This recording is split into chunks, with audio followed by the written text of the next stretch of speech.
Hurra, es hat hingehauen. Er ist jetzt ein 4-facher Super Saiyajin. Und wem hat er das zu verdanken? Kein Saiyajin hat jemals dieses Level erreicht. Ihop Gerd, es ist wieder Zeit für rattenscharfe Unterhaltung. Kappa.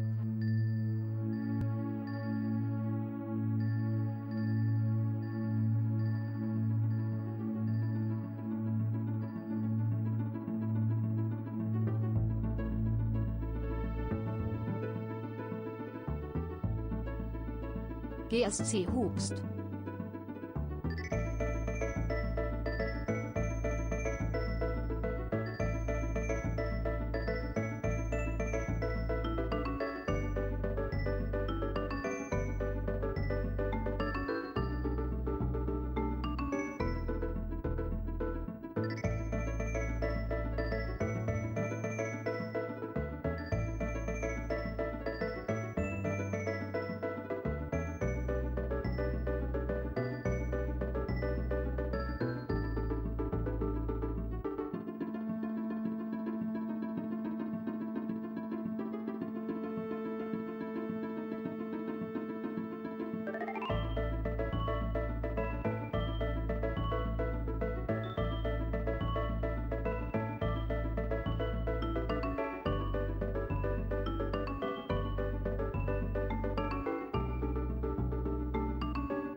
Da soll da jetzt was gehen, oder wie?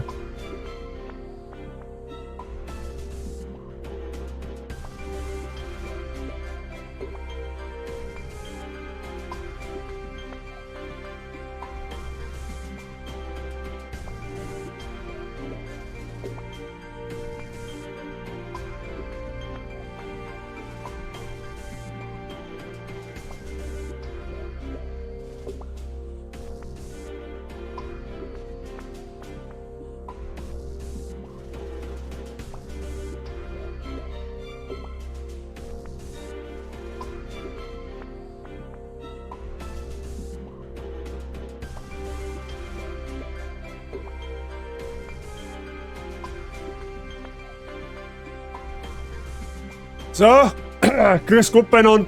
Ich bin wieder da. Und ja, offensichtlich. Sehr gut. Mr. John Siege, merci für dein Resub im 4. Monat. Erst einmal an der erste, ja? Ich hab gehört, es ist wieder Zeit für rattenscharfe Unterhaltung. Was ich jetzt nicht, wenn du da scharf findest. Also ich offensichtlich nicht. Braun ja, aber scharf weiß ich nicht. Michi, habe ich die Ehre. Auf die Viecher, okay.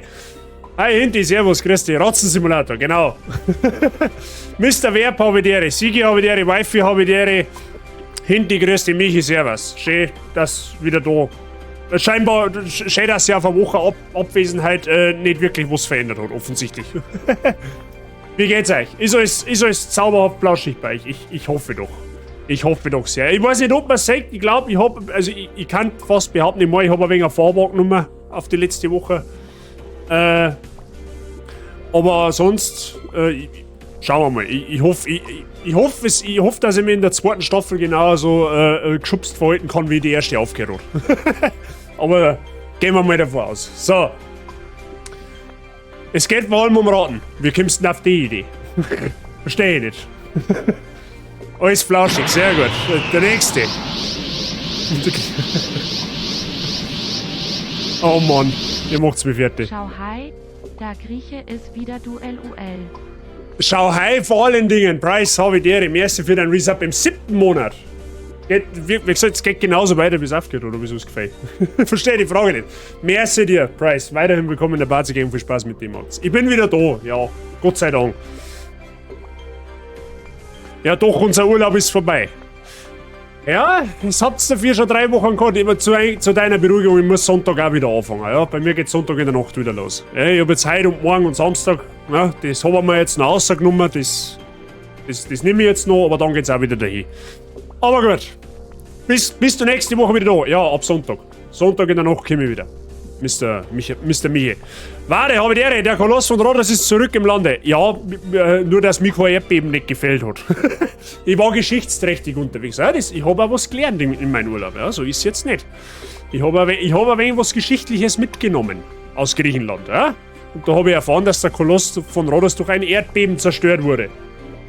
Aber mich nicht. Mich kann kein Erdbeben nicht brechen, offensichtlich. Keine Ahnung. Hätte schon noch ein paar Wochen vertragen. Ja, das ist, wenn es nur mir gegangen habe, ich das ganze Jahr bezahlt Urlaub. Also, mir zu langweilig werden darf es mir auch nicht. So, es ist nicht so. Ja, also, ich nehme, wie gesagt, 1, 2, 3 Dekaden Urlaub bezahlt, nehme ich dann. Ohne Widerrede. Irgendwie schaust du oben gleich aus. Ja, was hast du jetzt erwartet, dass ich mich jetzt in ein Weiberlein verwandle, oder ich verstehe die Frage nicht. Na, Vorweg bin ich ein wenig geworden, tatsächlich. Das wird's dann nächste Woche sein, aber sonst war komisch, wenn ich mich jetzt auf eine Woche massivst verändert hätte. Ja. Gut, wenn man die Mai einen Anschnitt versucht, dass er mich rasiert, dann darf ich natürlich noch ein wenig anders ausschauen, aber anderes Thema. Und du sagst, Lüge, ich stehe hier, Chat sagt, ich bin der Koloss, damit steht's im Internet. Was? Damit steht's im Internet und es ist wahr, ich will mein... Ja, nur dass der richtige Koloss 32 Meter groß ist. Ja? Der hat also... Ja, aus der Dachrehren saufen können. Ich nicht. Ich kann das nicht, so groß bin ich nicht. Obwohl ich jetzt auch nicht klar bin, okay? Lass was einfach dabei. Bad sie wo? Ja, gestern... Stuppball kämen schon wieder. Also, in 2 oder 3 Tagen darfst du wahrscheinlich sehen. Vielleicht 6 nächste Woche an. Ja, schauen wir mal. Weil die Woche werde ich wahrscheinlich nicht mehr live gehen können, weil es mir zeitlich einfach nicht ausgeht. Aber nächste Woche kann es sein, dass du wieder so Schnäuzbärtchen da sehen kannst, Mr. Siege, wenn du zu scharf drauf bist. Der Sinn wird völlig überbewertet. Ganz ehrlich, unpopular opinion, viele Männer klagen ja über den Bartwuchs, dass sie keinen haben. Ich wäre froh, wenn ich keinen hätte. Sag ich, wie es ist. Ich kann verzichten drauf. Ich brauche keinen Bart nicht. Im Gegenteil, mir nervt das tatsächlich. Also was heißt nerven? Nerven ist vielleicht ein bisschen der falsche Ausdruck, aber ich kann verzichten drauf. Ja? Also Schnutzbart. Was auch immer das bedeuten soll. Ein Schnutzbart. Wahrscheinlich meinst du Schnauzbart, so mit so einen richtig gekringelten, wie so die Hardcore-Franzosen quasi, oder? Und dann sitzen wir mit einem Baguette ins Stream. Das darf wahrscheinlich sauerhaft ankommen. Aber gut, na, also Urlaub war schön, war sehr erholsam, war bitter nötig. muss ich auch an der Stelle sagen. Wir haben abschalten können. Ich hab's mir natürlich nicht nehmen lassen können, mal ab und zu in Discord irgendetwas rein zum Rotzen. Habt's wahrscheinlich eh mitgekriegt. Aber ja, jetzt geht's wieder dahin. Ich bin ja froh, dass ich wieder daheim bin. Weil daheim ist irgendwo doch am Scheinen. Ja, eventuell müssen wir mal schauen, je nachdem wie ihr Bock drauf habt, können wir uns vielleicht irgendwann einmal Fotos anschauen. Ich habe einige Fotos gemacht. Wenn es euch interessiert, machen wir aber nicht heute. Heute spielen wir Blocktail. Ja? Das haben wir, ich habe jetzt gefühlt 3 Monate kein Blocktail nicht mehr gespielt. Ich weiß auch nicht einmal mehr wirklich genau, wo wir stehen bleiben haben. Ich habe ein Gedächtnis wie das Sieb. Ja? Ich bin mir nicht einmal mehr sicher, ob die Steuerung noch weiß. So weit haben wir. Weil wenn man sich das aussuchen darf, da die auch machen es abschaffen. I feel you. I feel you. Kenn ich. Den Drang. Aber mei, wir können es uns leider nicht aussuchen. Das ist ja das Blöde. Titel mir geht's mittlerweile selber so, obwohl ich früher immer am Bad wie mein Vater haben wollte. Nein, wie gesagt, ich kann ohne leben. Muss ich ganz ehrlich sagen. Ich nicht, ohne Bord war die auch nicht der Michi. Naja, bist auch schon oft ohne Bohr umeinander gerannt. Oder, gut. Was heißt, du hast halt jetzt nicht so einen Vollbart. Ja, du hast halt den typischen Männerbart. Ja, sag ich jetzt einmal. Aber gut, so. Ich glaube, jetzt haben wir dabei einmal genug geredet. Okay? Wir starten in Season 2 nicht mit Just Chatting, sondern wir starten in Season 2 mit Sagen. Ja? Wir haben mit den Ratzen noch einiges vor, glaube ich, denke ich. Weiß ich nicht. Ich weiß nur noch so viel, dass wir einen Schmied kennengelernt haben und dass wir irgendein so ein dummes Bierl gesucht haben und gefunden haben. Ja, mittlerweile ist Winter. Vielleicht der frät's die scheiß Ratzen jetzt nicht, ich hab keine Ahnung. Und wir haben wieder in unserer Burg, die wo wir irgendwie eingenommen haben. Von den Ratzen. Das ist so das bisschen, was ich mich noch ein wenig erinnern kann. Aber mehr, ich weiß es nicht mehr, was da alles war. Ja, das ist tatsächlich, wie gesagt, mein Gedächtnis ist da ein bisschen so ein Sieb. Ja? Aber das schauen wir uns jetzt alles in aller Seelenruhe an. Und deswegen gibt es eigentlich noch ein anderes Lied wie das. Da ist ja gleich sehr gut. Und deswegen, Freunde der Sonne, da ich jetzt einfach vorschlagen, wir fangen mal an. Das meine war eine Idee, oder? Und dann gibt es Leute wie einen Birger und einen Chuck Norris, die gefühlt mit Bart, die gefühlt mit Bart geboren worden haben. Ja, aber ich kenne auch so den einen oder anderen, wo man echt denkt, hat es dir eigentlich schon mal ohne Bart gegeben, jemals. So, du bist so gefühlt, wie du sagst, du kommst so gefühlt aus, da macht's flupp, Vollbart. Aber gut. Ich würde den Rahmen rausgerissen, also ungefähr. Okay, so. Ich starte jetzt mal das Spiel. Auf Updates überprüft habe ich schon, ja. Also wenn jetzt innerhalb von 5 Minuten ein Update gekommen ist, dann friese ich am Besen samt, dann stehe ich. Klappe. Ja, schon ein Beidel haben wir auch schon, es ist ein Traum. Wir haben ein Beidel und Ton. Ist das nicht zauberhaft? So, okay. Funktioniert so, wie wenn ich meinen PC niemals verlassen hätte. Zauberhaft. Zauberhaft flauschig.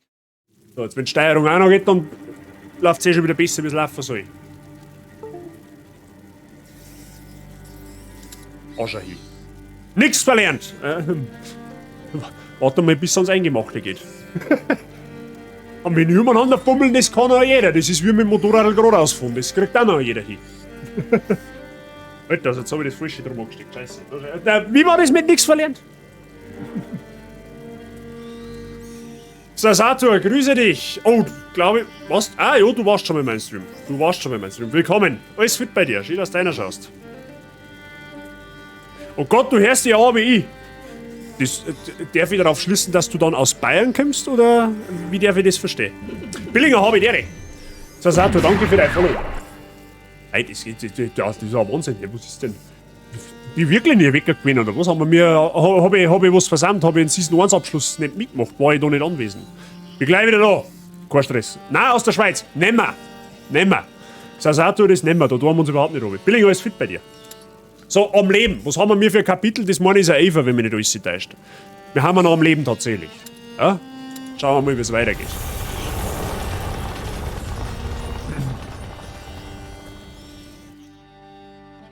Gut. Nein! Genau, das haben wir noch mitgemacht. Gut. Hey, ist alles in Ordnung? Ja, Es ist nichts.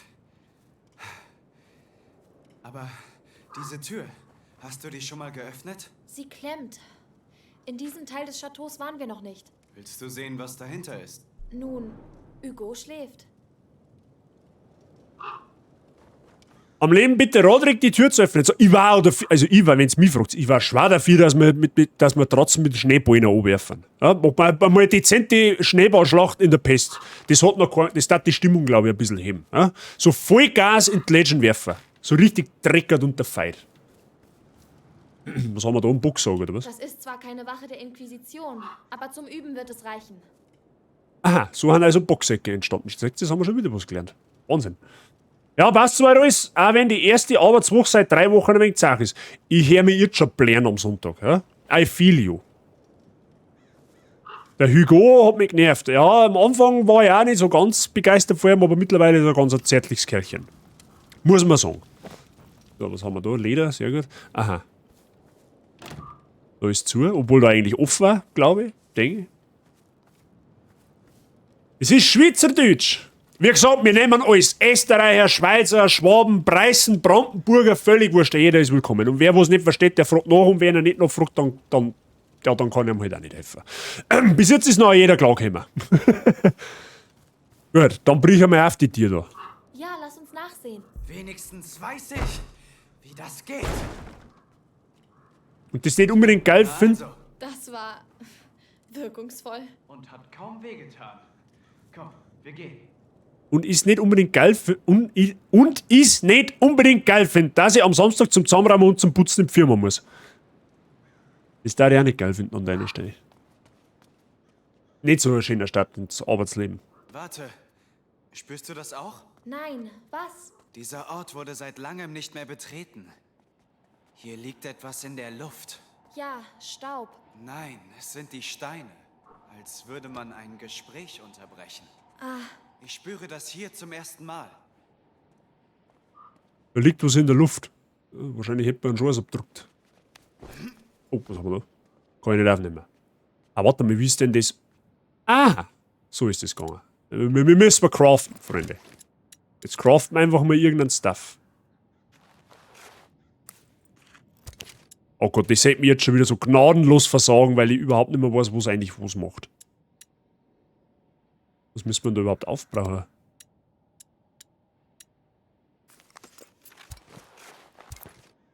Ist das, jetzt können wir das auch bauen da. Zuversichtlich. Ist nur eine einmalige Sache, ja gut, dann geht's auch nur. Dann geht's auch nur. Aber trotzdem, das darf mir auch nicht gefallen, wenn ich das vorher Sieht weiß. gefährlich aus. Das sollten wir fürs Erste lassen. Noch eine Tür. Wollen wir weitergehen? Ja, bist jetzt du ein menschlicher Rambock, oder? Schauen wir mal, wo sie uns hinführt. Oh, der Innenhof. eine Abkürzung. Aha, okay. Ah, da haben wir Werkbank, das ist gut. Wahrscheinlich los wir raten, wir können eh nichts bauen, sag ich so wieder. Hey, das hätte ich beinahe vergessen. Das habe ich vorhin beim Aufräumen gefunden. Sieh dir das an. Noch eine Geschichte über Steine? Du hast gar nicht so unrecht.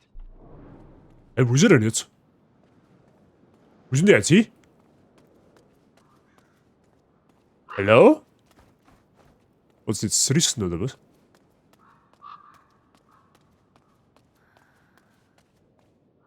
Oder ist er da runtergegangen?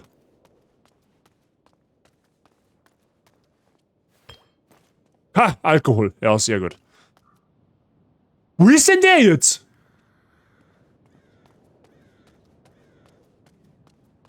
Neben der Werkbank liegt was, ja, das habe ich schon gesehen, aber das meine ich kann ich nicht aufklappen.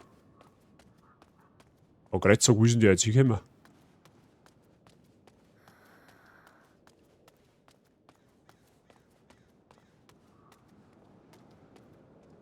Ach, da hinten, ja, tatsächlich. Salbetta. Ach, da unten ist er. Da kann ich lang suchen. Aber wie bist jetzt du da runtergekommen? Ach, da wahrscheinlich.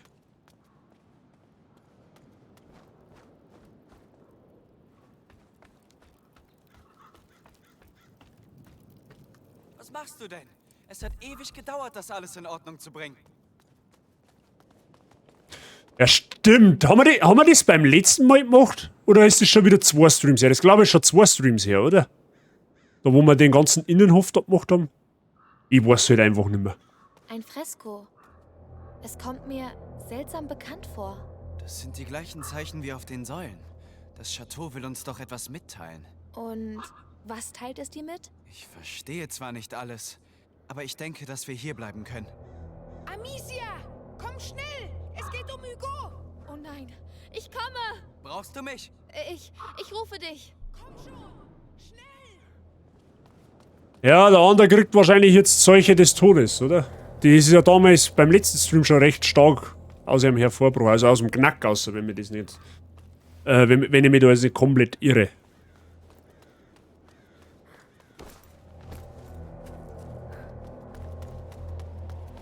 Komischerweise kann ich jetzt auch sprinten. Das habe ich vorher nicht können.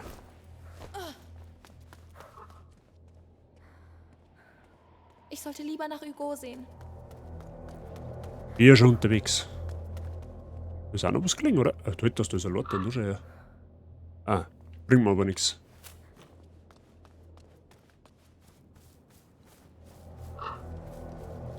Ist jetzt die Tür da Na auf? los, Rodrik wartet auf mich.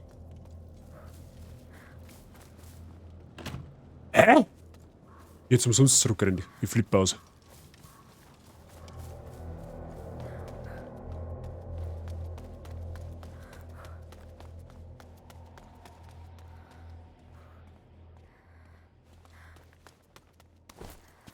Ja, natürlich, war wahrscheinlich umsonst zurückrennt.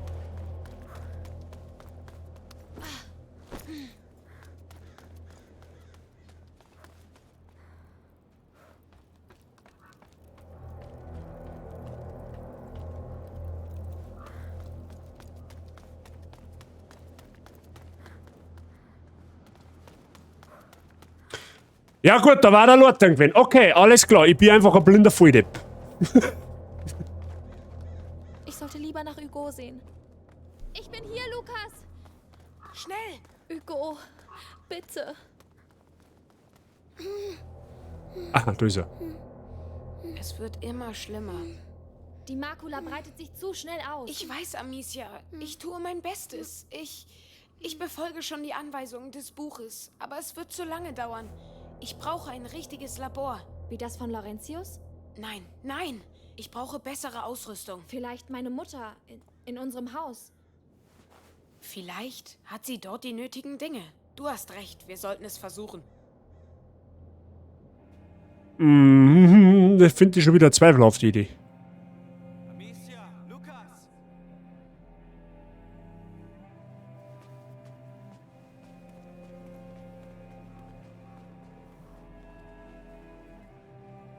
Jetzt wird es deutlicher zum sehen, wo sie ihm da...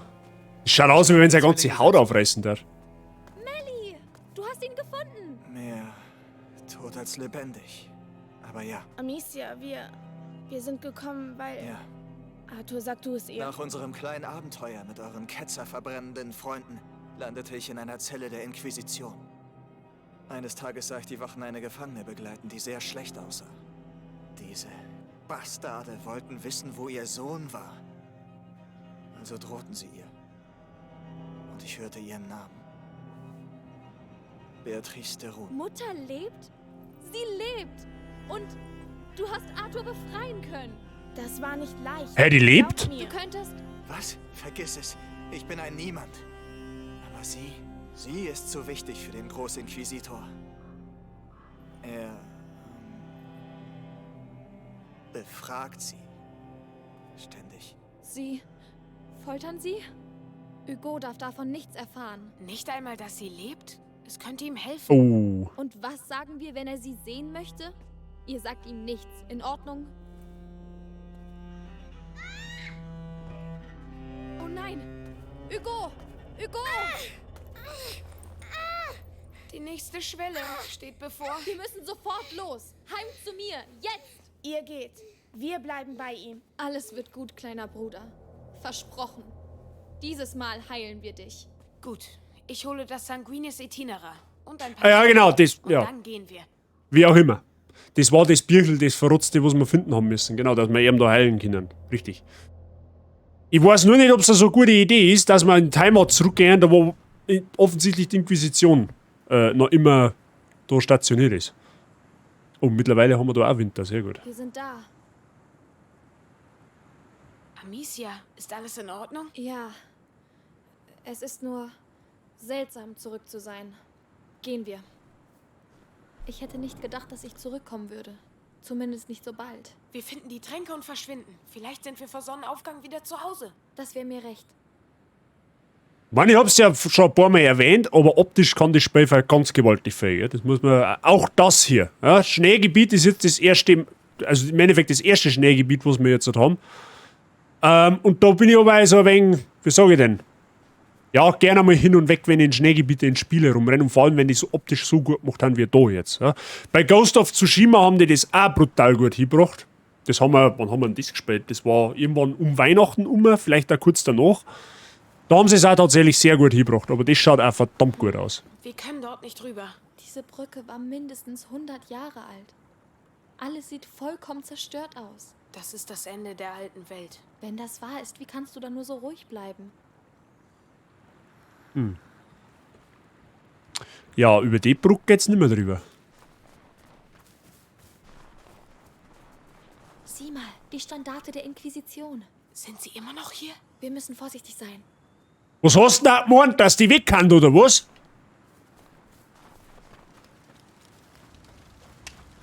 Na, wenigstens haben wir eine Feier, das ist ja schon mal was. Nicht runterfallen, bloß nicht runterfallen.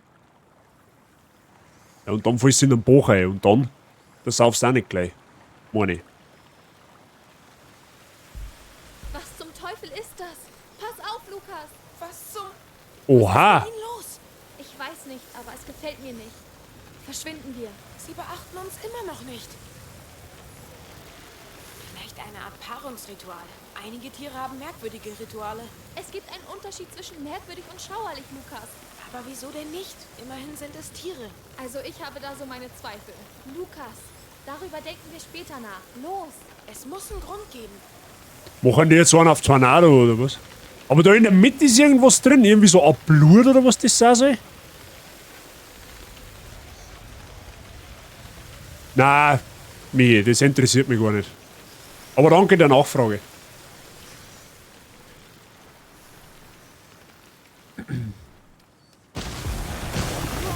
Ja, das war so Als klar. wollten sie uns nicht vorbeilassen. Es sind so viele. Als ich mit Hugo weggelaufen bin, hat etwas die Wachen angegriffen. Ich glaube, Ja, da geht's nicht dass wir vorbei. an diesem Tag dank der Ratten entkommen konnten. Ich verstehe. Das ist also einer der Orte, an denen sie zuerst auftauchten. Aber das erklärt ihr Verhalten nicht. Ich glaube, das sind Schwarzfee. Da gehen wir nicht lang. Ratznado.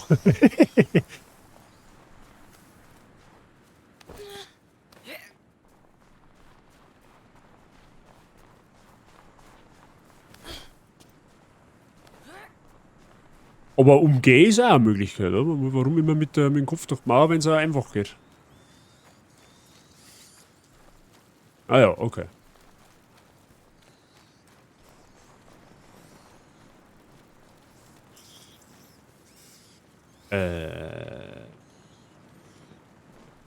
Sie sind hier nicht willkommen.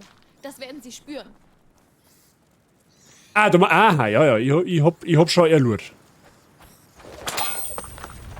Das ist mein Zuhause. Hört ihr mich? Mein Zuhause. Ach so, jetzt haben die ganz unter. Ah ja, okay, alles klar, ich verstehe die Frage schon.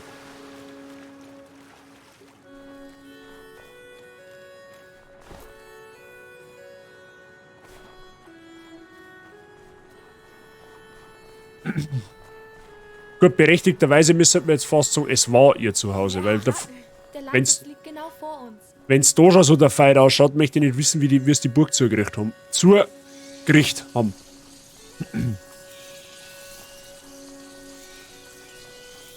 Uäh. Ja, okay, gut, das war fast ins Auge gegangen.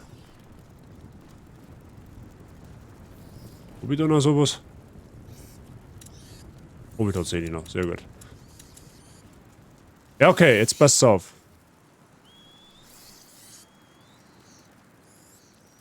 Das kann man auf alle Fälle anzünden. Die Frage ist jetzt, wie.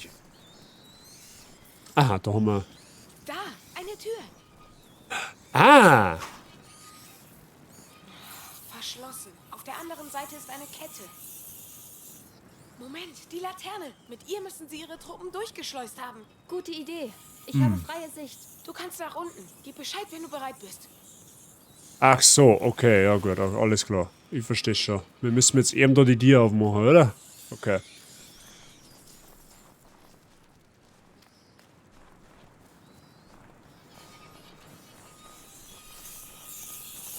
Ich bin hier. Und los, vorwärts. Du tust falsch auch da um die Laternen steuern, oder? Ja, das möchte ich ja meinen. Lass mich bloß nicht im Stich. Denkst du, ich käme hier ohne dich raus?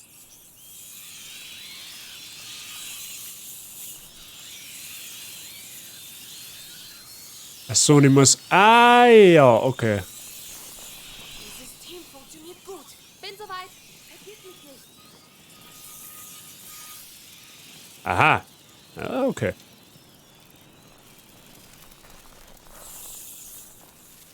Ah, das muss man wieder kaputt schießen, okay. Danke. Lukas, wir sind nicht allein. Es war irgendwie klar, dass wir mich in der Lohr haben, oder?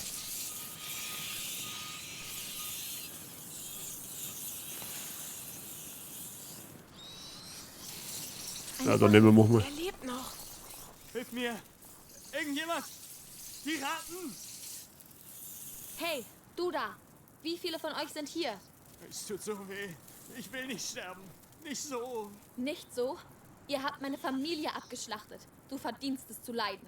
Oh ja. Hab Gnade. Wage es nicht, dieses Wort in den Mund zu nehmen. Aus ihm kriege ich nichts Nützliches heraus. Verreck! Ah, Moment einmal. Ha!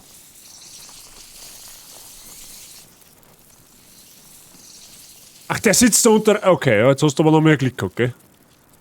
Weil nach mir, wenn es geht, wird es jetzt halt aber mal auf der Hauptspeisekarte gestanden, wenn du mich fragst, gell?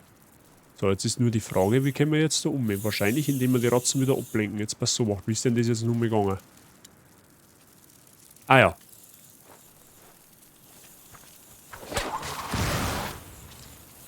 Aha, das interessiert aber die zwei nicht. Haben wir da irgendwas zu schießen? Muss mal schauen, jetzt pass auf, das muss irgendwie gehen. Warte mal, wir könnten es einfach auch anzünden, oder?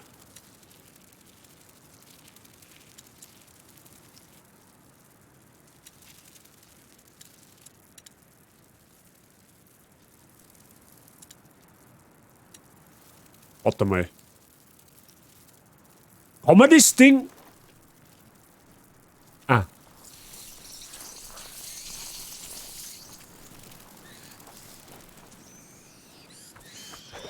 Hier.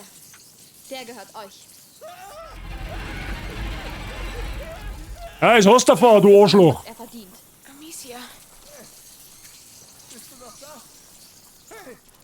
Sie schon mal, der lebt noch. Da ist noch einer. Ach, da sitzt der Nächste. Was habt ihr getan?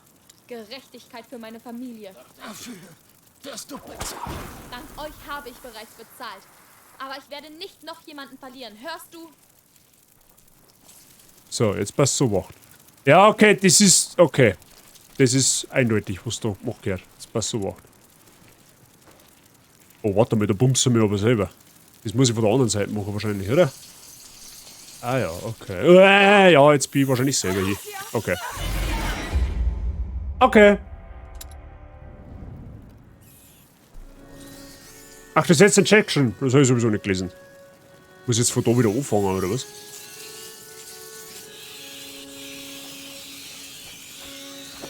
Hier. Der gehört euch. Er hat bekommen, was er verdient. Amicia. So, jetzt passt so wacht. Noch einer.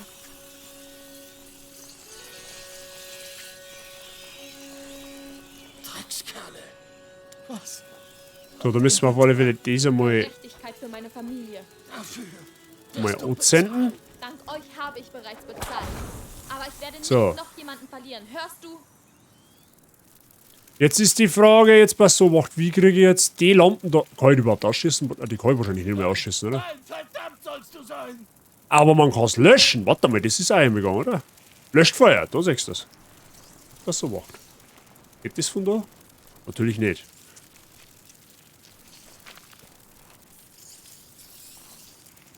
Und wir mal schauen. Ach, kann ich da drüber springen? Okay, alles klar. Und geht's dann natürlich auch.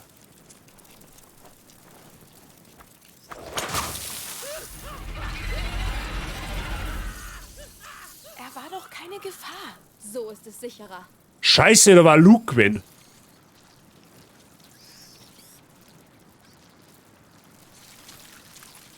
Ja, Moment einmal.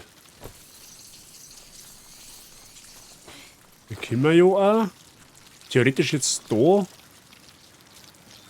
das ausschießen. Den Loot möchte ich aber auf alle Fälle haben. Und jetzt passt so, jetzt kann man mir theoretisch hergehen.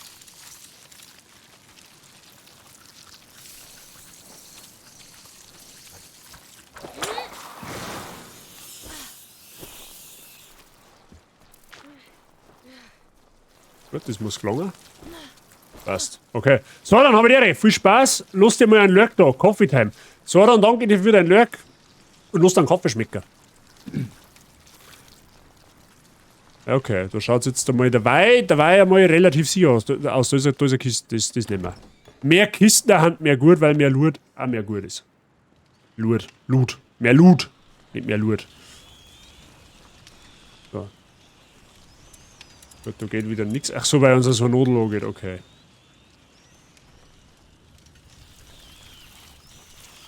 Ja, gut. Okay. Wir sind hier, Lukas. Hinter dieser Tür. Ich verstehe. Ich bin bei dir. Gehen wir. Oh mein Gott, ist das real? Mein Zuhause. Ist das da drüben ein Toter? Nein, bitte nicht. Amicia, wir müssen nicht weiter. Wir finden einen anderen Weg. Nein, ich muss ihn sehen. So, wer ist jetzt das? Sag Enko mal, wie es ist. Ich bring da jeden Gegner gnadenlos um. Das ist mir scheißegal. Also, sofern es möglich ist, ja.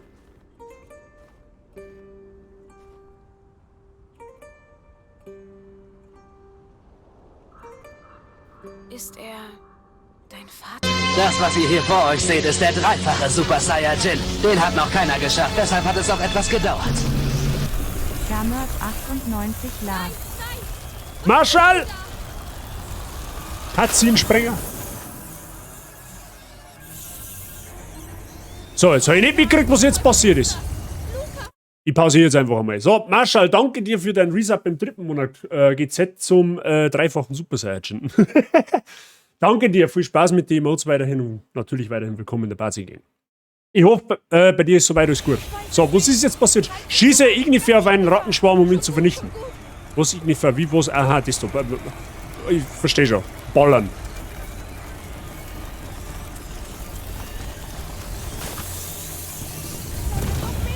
Lukas, was sollen wir tun? Wir sind Wo? in der Falle. Schieß weiter. Aha, wir müssen auf den Haufen schießen. Okay. Wir müssen in Deckung gehen. Und wo sollen wir hin? Sie sind überall. Willst du lieber hier bleiben? Das halten wir nicht lange durch. Genug. Hört auf. Wie er da so Gott verlassen mit seiner Fackel steht. Toll. Du bist doch der Obermagier. Du müsstest doch da jetzt eigentlich mal eine Idee haben, oder nicht? Wow. Ist es vorbei? Ich denke schon. Du hast uns das Leben gerettet. Das feiern wir später. Wir müssen zum Zimmer. Es ist das Fenster da oben. Du solltest die Fackel nehmen. Soll ich jetzt fliegen, oder was? Aber gib mir deine Fackel. Was ist denn mit dir? Keine Sorge. Ich gehe voraus. Danke. So. Sorry, danke und gern, Schädelwesen, sonst passt euch schön, dass du wieder da bist. Oh, dann wünsche ich dir auf alle Fälle eine gute Besserung. Und ja, ich freue mich auch, dass ich wieder da bin. Ganz ehrlich, die ganze Streamerei ist mir tatsächlich wirklich auch ein wenig angegangen.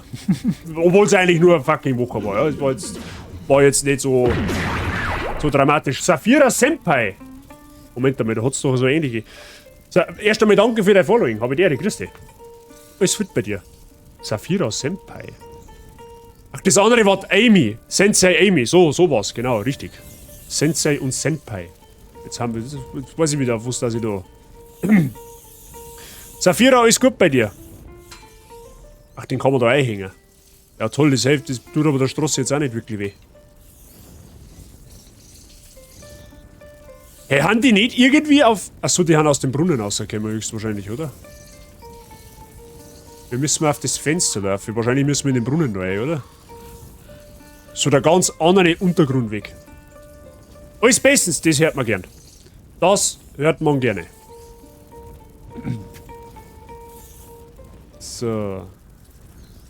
Ich seh schon, du bist eine Anhängerin vom Marshall-Clan. Glaube ich, da mag Wenzi da gleich dran. Aber sowas von. Obwohl ich, also wie gesagt, es war ein brutal schöner Urlaub, haben wir eh vorher kurz geredet. Aber ich bin auch froh, wenn man wieder. Man ist auch froh, wenn man wieder daheim ist. Sie haben seinen Körper genommen. Haben ihn mir genommen. Ich hätte ihn begraben sollen. Ich hätte... Es tut mir leid. Es tut mir so leid, Amicia. Bitte lasst ihn in Frieden ruhen. Hey, war das. Hey, Moment einmal, ist der Papa schon mal vorgekommen in dem Spiel? War das der Ritter von ganz am Anfang? Ist das der Papa gewesen? Da kann man doch auch bestimmt irgendwas tun, oder? Okay, der ist dicht. Da geht nichts. Ja, okay. Da hinten leicht's, das heißt, da geht's weiter.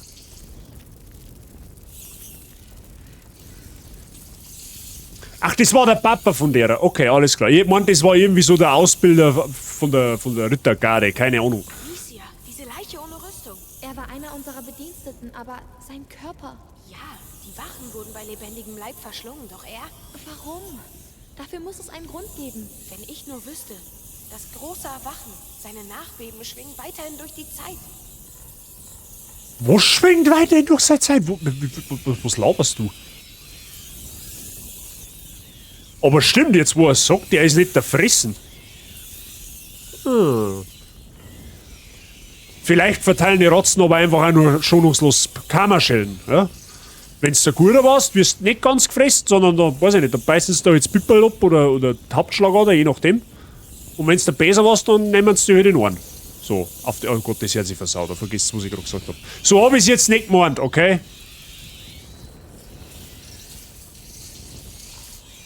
Aber dass da alles so zuwächst.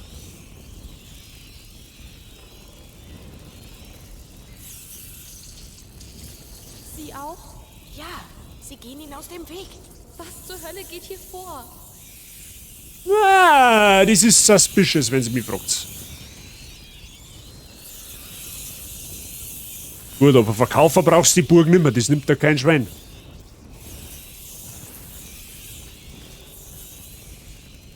Wir sind da. Es ist dort oben. Das war sauber jetzt einfach gegangen. Da kommt jetzt noch irgendein Schwachsinn. Kletter hoch, ich helfe dir. Nun denn.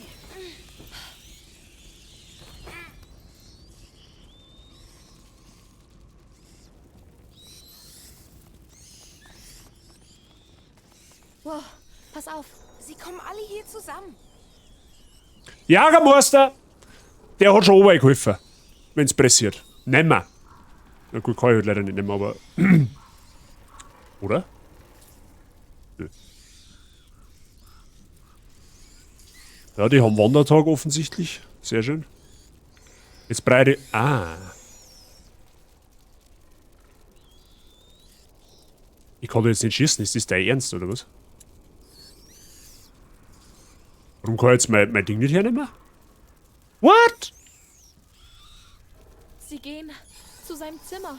Hey, ich kann meinen Schleider nicht hernehmen. Warum kann ich meinen Schleider nicht hernehmen? Ich verstehe die Frage nicht.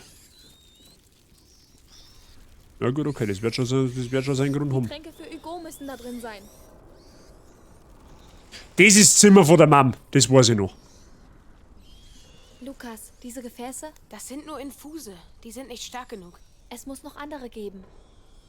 Infuse? Fusel?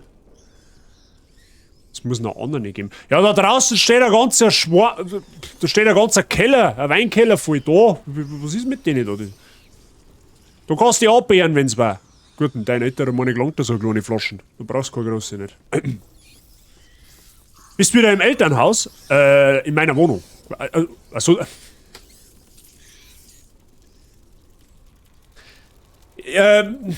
Ja.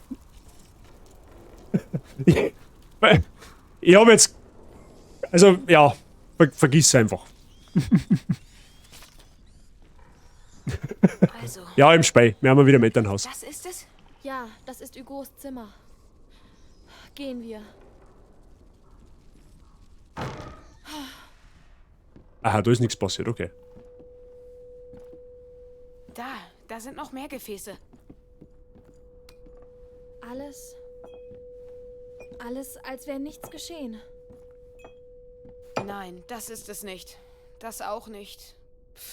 Nein. Ja, schau halt in den großen Schrank, stell dir wegen blöd. Ist sein Zimmer unberührt? Nein, nein, nein, das ist nicht, was wir brauchen. Kein Glück?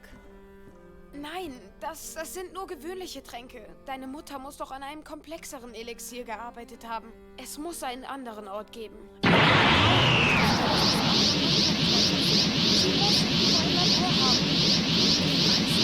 Wo soll das sein? Ratatouille Simulator on Er hat sein Fleek, Labor vor der neugierigen geschubste Blicken Batze verborgen. online und der Deine Mutter muss Kapitän also von auch- da Ich hab GSC nichts Hubst erwähnt. ist nun Ich hab sie Adu. kaum gesehen. Jetzt Vier hab ich's. Krüge. Gibt es nicht einen Ort, den du nicht betreten durftest? Weiß Ich er. weiß nicht. Ein Ort, den Nun- sie beschützt hat? Die alten römischen Ruinen. Da durfte ich nicht Die hin. römischen Ruinen. Ist die Katze in Springen. definitiv die Idee eines Alchemisten. Wo finden wir sie? Im Garten. Gehen wir. Sei, merci dir für dein Resub im 8. Monat. Oha, der ist schon ganz weit voraus. Danke dir. Weiterhin willkommen in der Bazi-Gang und viel Spaß mit den Mods. Ratatouille Simulator und fliegt der geschubste Bazi online und der Kapitän von der GSC Hubs ist und auch da. Und, naja, Spitznamen haben wir gerade eben ausgefunden, das ist aber auf der Marschall missgewachsen, du bist jetzt ein offizieller Cutscene-Sprenger, ja? Weil du gesagt hast während einer Cutscene. Merci dir. DJ Carsten, guten Abend. Einen wunderschönen Aufenthalt wünsche ich. Alles fit bei dir. So, da haben wir Truhe das nicht mehr. Also ich komme jetzt langsam echt... Naja, was heißt auf den Schluss? Ich kann mir irgendwie vorstellen, dass die Rotzen an jeden anfallen, dann aber unterscheiden, wer richtig Träger am Stecker hat, also sprich die Inquisition, die werden komplett gefressen. Die, wo eigentlich nicht so viele Träger am Stecker haben, die werden halt zumindest nicht aufgefressen, sondern halt einfach nur umgebracht. Und an Hugo tun sie einfach gar nichts. Warum? Weil der Hugo scheinbar der Master Chief von den Rotzen ist. Keine Ahnung.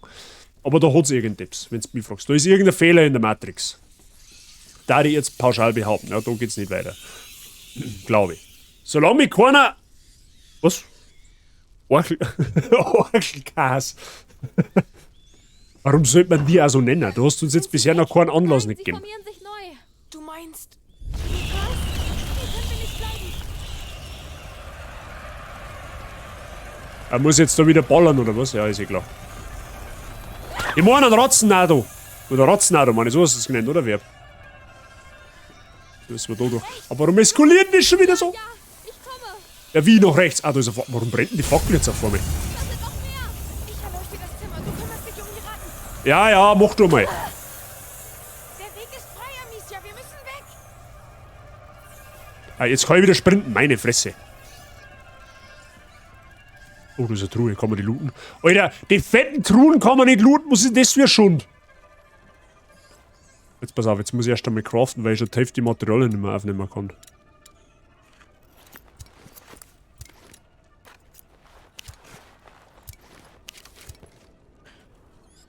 Also Schlafbomben, die hat auch noch niemand geschaut. Nehmen wir auch mal mit. Okay. Kann ich jetzt looten? Easy. Da gibt's einen Alkohol. Sehr gut. Hat auch schon bei geholfen, habe ich gehört. Wegen meinem Nachnamen ist einmal wer in der Schule drauf gekommen, dass mich mehr so nennt. Deine Mitschüler haben auch geschubst gewesen. Wir brauchen eine Steigerung von geschubst, Freunde. Also kommt jetzt dann die Ingame-Version von einem Sharknado. Ja, wahrscheinlich. Wahrscheinlich. Das war knapp. Bewegung. Sie könnten zurückkommen. Ich sterbe vor Angst, Amicia. Ich bin ja hier. Aber wir müssen weiter. Ich fühle mich da jetzt ehrlich gesagt ohne Fackel gar nicht so wohl. Kannst du dich da hinten mal auf dem Kopf sitzen, so rundum Licht-like, weißt du, so? Nicht? Okay. Und halt nicht. Und für was haben wir jetzt da gewesen? Fürs Licht, oder? Danke für nix. Geschubst, obergeschubst, Zeit Xing, Patent wird angemeldet. Herr im Himmel, es ist schlimmer, als ich dachte. Alles abgestorben. Wo sind die Bäder? Dort drüben, am anderen Ende. Wir müssen Ja, freilich! Aber Ich weiß. Wir... Ist eh klar! Quer durch den Ratzensumpf. Weil gibt doch nichts Einfaches nicht. Das war die erste Idee, was mir einfällt. Völlig klar. Eine Blume. Sie ist unversehrt. Fingerkraut, glaube ich. Hugo würde nicht wollen, dass wir sie hier lassen. Boah, leg die Macher von Sharknado bringen doch jetzt dann irgendwann einen neuen Film raus. Keine Ahnung. Keine Ahnung, kann möglich sein. Wenn wir schon bei viel schauen, ich persönlich ich freue mich irgendwie so ein bisschen auf Mac 2. Falls Mac jemand gesehen hat. Es war jetzt kein überragender Film, nicht, aber auch kein schlechter. Ne? Also war so Durchschnitt. Ja? Aber er spielt halt einfach der fucking Jason Statham mit und das sind immer gute Filme, wenn der mitspielt. Gut. Kurzer Exkurs in die Filmindustrie. So, was ist jetzt da wieder angesagt? Jetzt soll ich da einfach... Ach, da hinten ist Feuer. Da schau her. Mehr Feuer ist mir gut begehrt. Na dann los, mach dich bereit zu rennen. Bereit.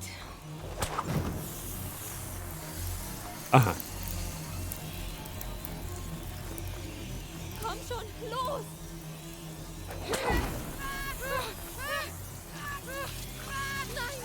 Stirbt jetzt der dahinter, oder was? Mein Gott, der nimmt mit Füßen intent, ha? Na dann los, mach dich bereit zu rennen. Bereit.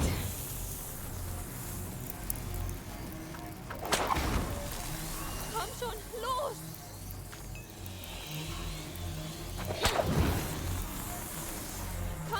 Komm schon! Oh. Daneben! Danke für die Hilfe!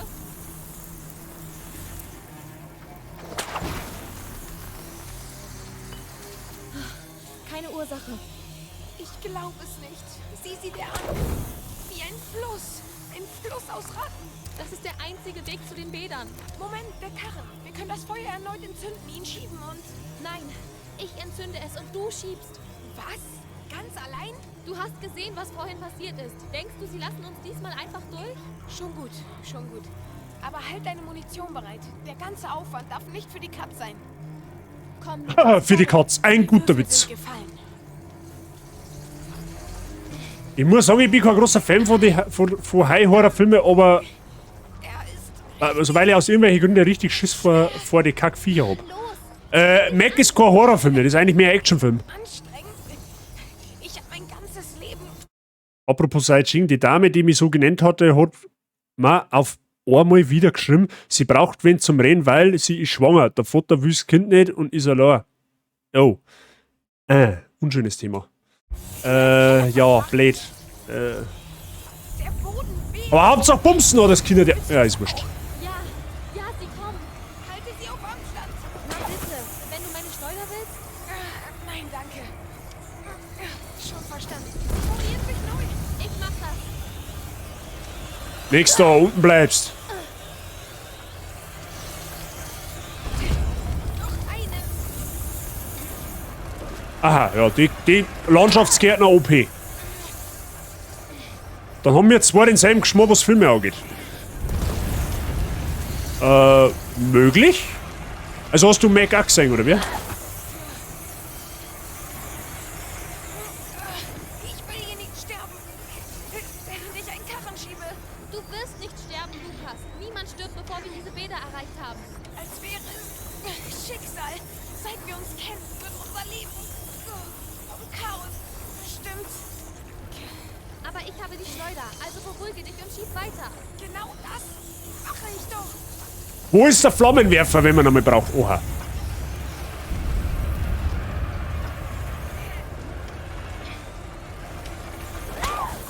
Sie kommt zurück. Schnell. Genug jetzt. Ihr haltet uns nicht auf. Wie geht es dir? Meine Beine tun weh. Wir sind nah dran. Weiter so. Ich tue. Na, 3, ja genau. Gefühlt noch 800 Meter weg. Das Licht dort drüben. Die Bäder. Wir sind fast da, Lukas. Amicia, ich habe dran gedacht. Ich hab grad so das ganz böse Gefühl, dass der Lukas stirbt. Was, Lukas? All diese Angriffe, Jetzt ist nicht die Zeit dafür. wir sind bestimmt auf der richtigen... Auf der richtigen Spur, ja. Aber wir müssen bis zum Ende durchhalten. Wie weit Türme können Ratzen bauen, Spey, ja. Geschafft, Lukas. Wir haben es geschafft. Ja, muss der Lukas jetzt? Ah, da, okay. Sieh schon mal, der stirbt. Danke. Danke, Lukas. Siehst du? Du bist ziemlich hart im Nehmen. Ja, aber ich glaube, ich werde nie wieder laufen können. Na los. Ich weiß nicht, was meine Mutter da unten versteckt hat, aber das lässt du dir doch nicht entgehen, oder? Auf keinen Fall. Los. Mal eine blöde Frage, wie haben die jetzt aufs Bad eigentlich gekommen, dass dort Mama hab ich das überhört oder übersehen oder überlesen? Oder wie kommen die jetzt drauf, dass im Bad was mit der Mama ist? Dass da irgendein Gegenstand ist? Verstehe die Frage nicht. Wir raten so als South Park alles zurück.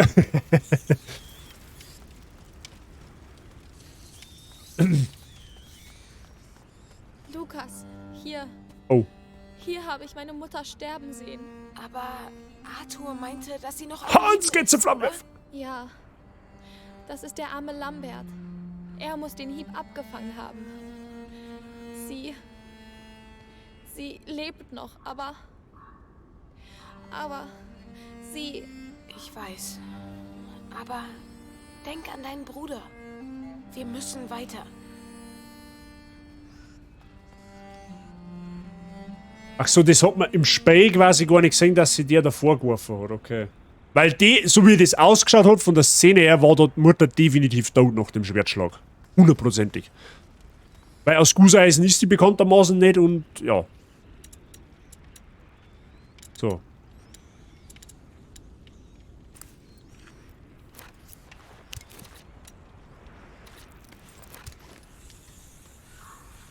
Gut, da geht's nicht durch, da müssen wir links so wahrscheinlich, oder? Gehen wir.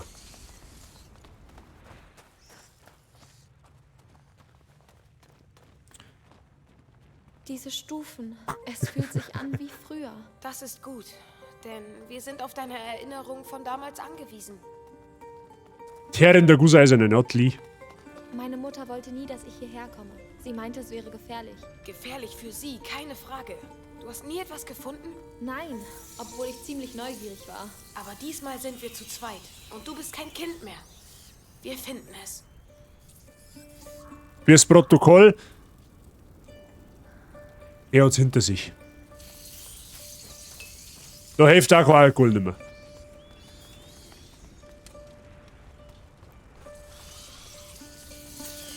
Schieben wir! Ja, gut. Ja, freilich, also wieder trotzdem einer los. Bist du behindert? Hör mit deiner Schieberei auf. Du wahnsinnig. Jetzt warte mal, bevor dass ich da wieder irgendeinen Scheiß baue. Dann müssen wir uns erst einmal Oha, was haben wir denn da?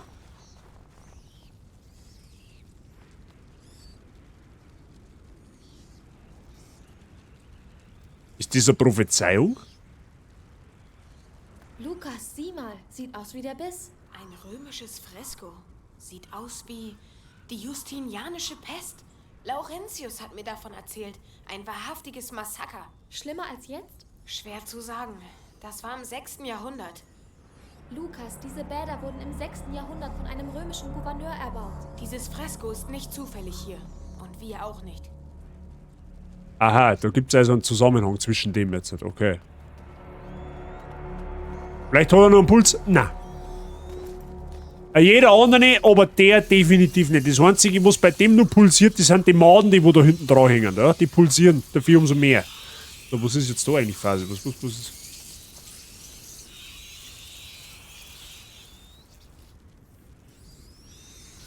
Raten, Amicia! Wenn du sie mit dem Licht auf Abstand halten würdest, könnten wir loslegen. Ja, da hinten ist eine Fackel. Ja? Das ist mir schon klar.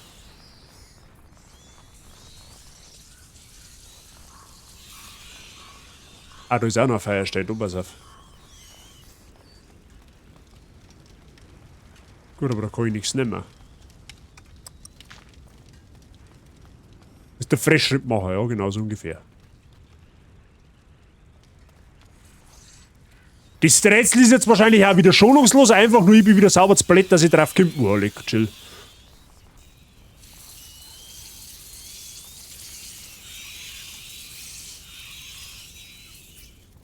Warte mal.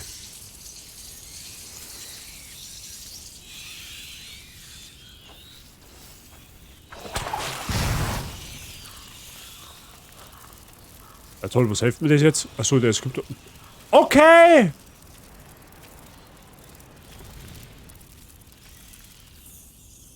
Ja gut, das hilft mir aber jetzt auch nichts, weil ich ja da durch muss.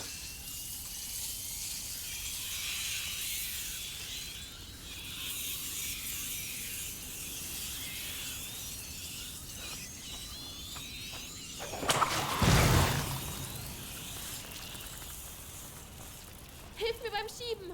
Ja, gewiss. Jetzt, wenn ich da aufmache, haben wir sowieso verrotzt, oder?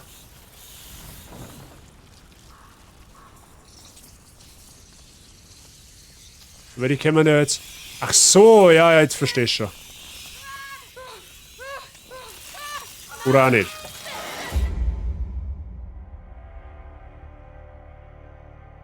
Das ist aber auch weiser, wir haben letztens in einer D&D-Runde für ein relativ simples Rätsel 1 Stunde gebraucht. Ja, da sehe ich mich.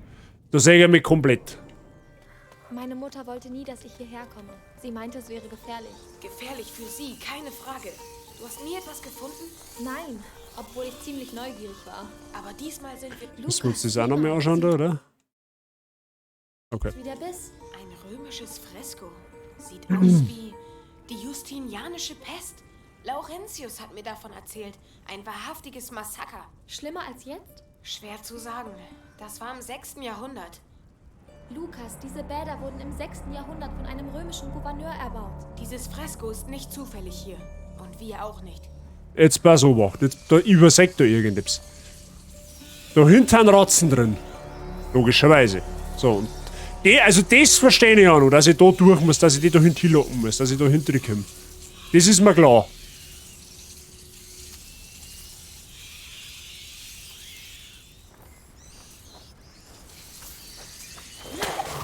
Hilfst du mir beim Schieben?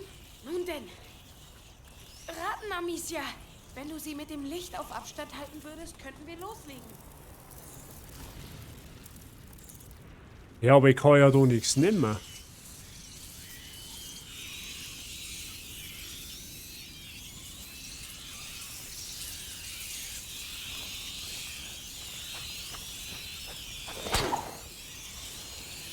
Ah, das ist zu weit weg, okay.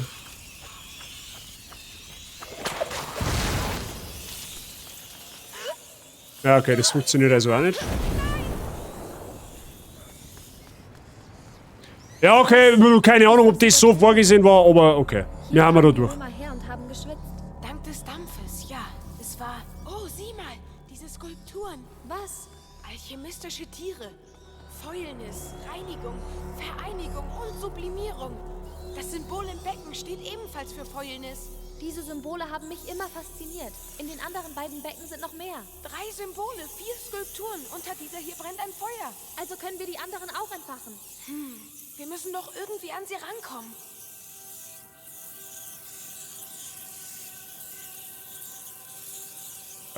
Okay. Ja, offensichtlich jetzt was so macht. Da ist eine Schlange im Kopf. Schlange. Von der bekam ich immer Albträume. Okay. Eigentlich nicht. Ich habe mir schon fast gedacht, aber ich improvisiere gern. Kröte. Hässlich wie eh und je. Kröte und Schlangen. Und das in der Mitte ist jetzt... Pass auf. Das wird nicht anders, wenn du das da 3 Stunden anschaust, gell? Das ist doch hoffentlich schon klar.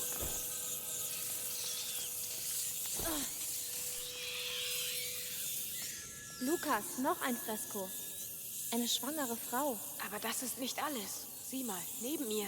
Das ist ein Destillierapparat, oder? Ist sie eine Alchemistin? Genau. Die Alchemie wurde oft mit der Schwangerschaft verglichen. Und der Schmelztiegel oder Brennofen mit dem Mutterleib. Oder sie ist einfach nur eine schwangere Alchemistin. Nicht Einfach nur. Dieser Tempel gehörte deiner Mutter. Und es ist kein Zufall, dass wir hier eine Frau sehen. Dieser Ort ist wichtig. Wahrscheinlich hast du recht. Ist es im Bereich des Möglichen?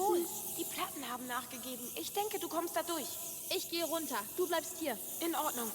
Freile! Eine ins Loch! Das hat noch nie geschaut. Aber ich kann mir vorstellen, dass da herin der Hugo auf die Weg gekommen ist. Ich frage mich, weil schwanger und so und dann Hugo da eins nicht gesehen. Also irgendwie, ich weiß es auch nicht.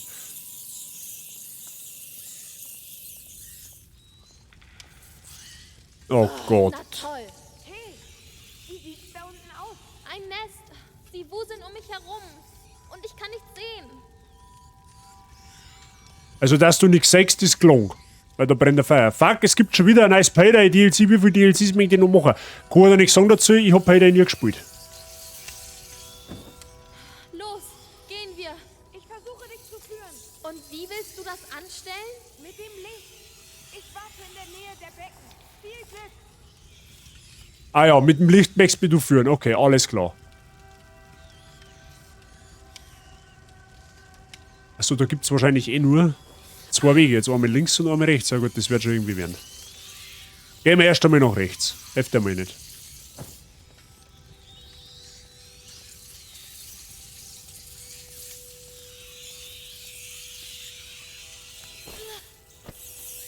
Du bist in der Nähe eines Symbols. In Ordnung, ich gehe weiter. Oh, da ist ein Feuerstein, das ist gut. Siehst du irgendwas? Das Symbol ist ein I. Das ist die Sublimierung. Ein Symbol müssen wir noch zum Leuchten bringen. Ja, offensichtlich auf der anderen Seite. Ich warte so hart auf Munchkin Babies. Das soll im Juni rauskommen und ich weiß immer noch kein Datum. Und Juni ist bald rum. In ziemlich genau 7 Tagen, 8 Tage. Heiland, aber der Hellas zusammen und der Griechenbazi. Wie war der Urlaub? Ein Traum. Das sagt Davis. Es war brutal heiß, es war brutal schön, es war vor allem brutal erholsam. Ja. Aber mich freut es, dass ich auch wieder da bin. Ja, dass ich wieder daheim bin. Ja, weil daheim ist ja bekanntermaßen am schönen. Wie geht's dir? Ich hoffe, bei dir ist es für Payday DLC. Redst du von Diablo? Es gibt für Payday zwar 60 DLCs oder so und ich hab so um die 50 davon in irgendeinem Bundle gekriegt. Der Moment, wenn DLCs mehr vom also wenn DLCs größer sind wie das eigentliche Spiel. Lol. Ich sehe dich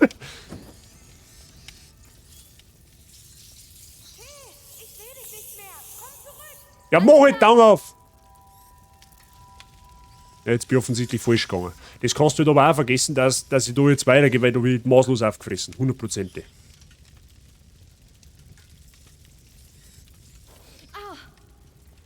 Ist ja mehr wie bei uns. Es hat auch viele DLCs tatsächlich, ja, das stimmt. Den geht der Leberkäse in den Arbeitsjob. Nein. Wirklich nicht. Habe ich heute erst gehabt. Oder nein, Schmarrn gestern. Gestern beim Autowaschen. Was darf was, Uli? Ja, ich meine, DLCs, okay, schön und gut, kann man machen. Früher hat es das nicht gebraucht. Früher hast du einfach ein fucking Spiel für 50 € gekauft und das war vollständig. Mittlerweile, okay, wird Resident Evil 8 kommt der DLC, habe ich gehört. Das heißt, wir werden Zeit nach Resident Evil 8 spielen müssen. Wenn ein, zwei große Erweiterungen kommen, okay, lassen wir ja eingehen. Aber fucking 60 DLCs, holy shit. Es ist ein wenig heftig, wenn du mich fragst. Oh oh. Das war knapp.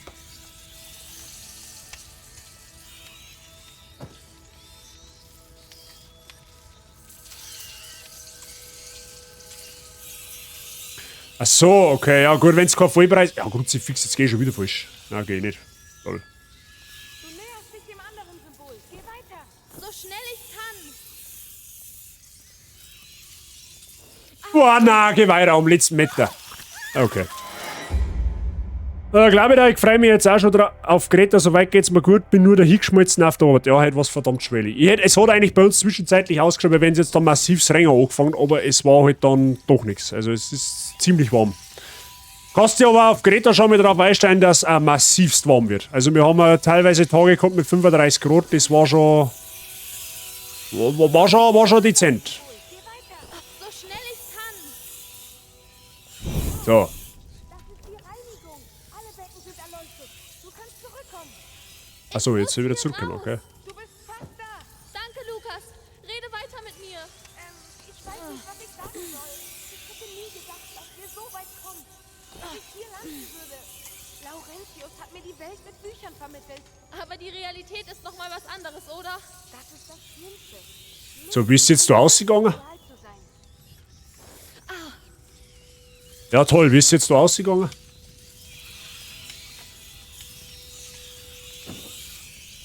Das Grundspiel kostet einen 10er und irgendwo müssen sie das Geld fürs Dreier herkriegen. Alles klar. Also, ja, ist zwar nicht unbedingt geil, aber ich verstehe warum. Ja.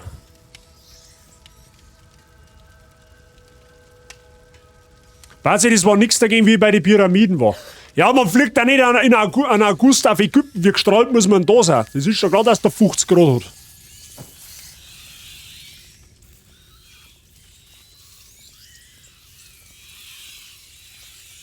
Wie ist denn da jetzt wieder nach oben gegangen? Ich hab mich verlaufen, ich sag's euch, was ist.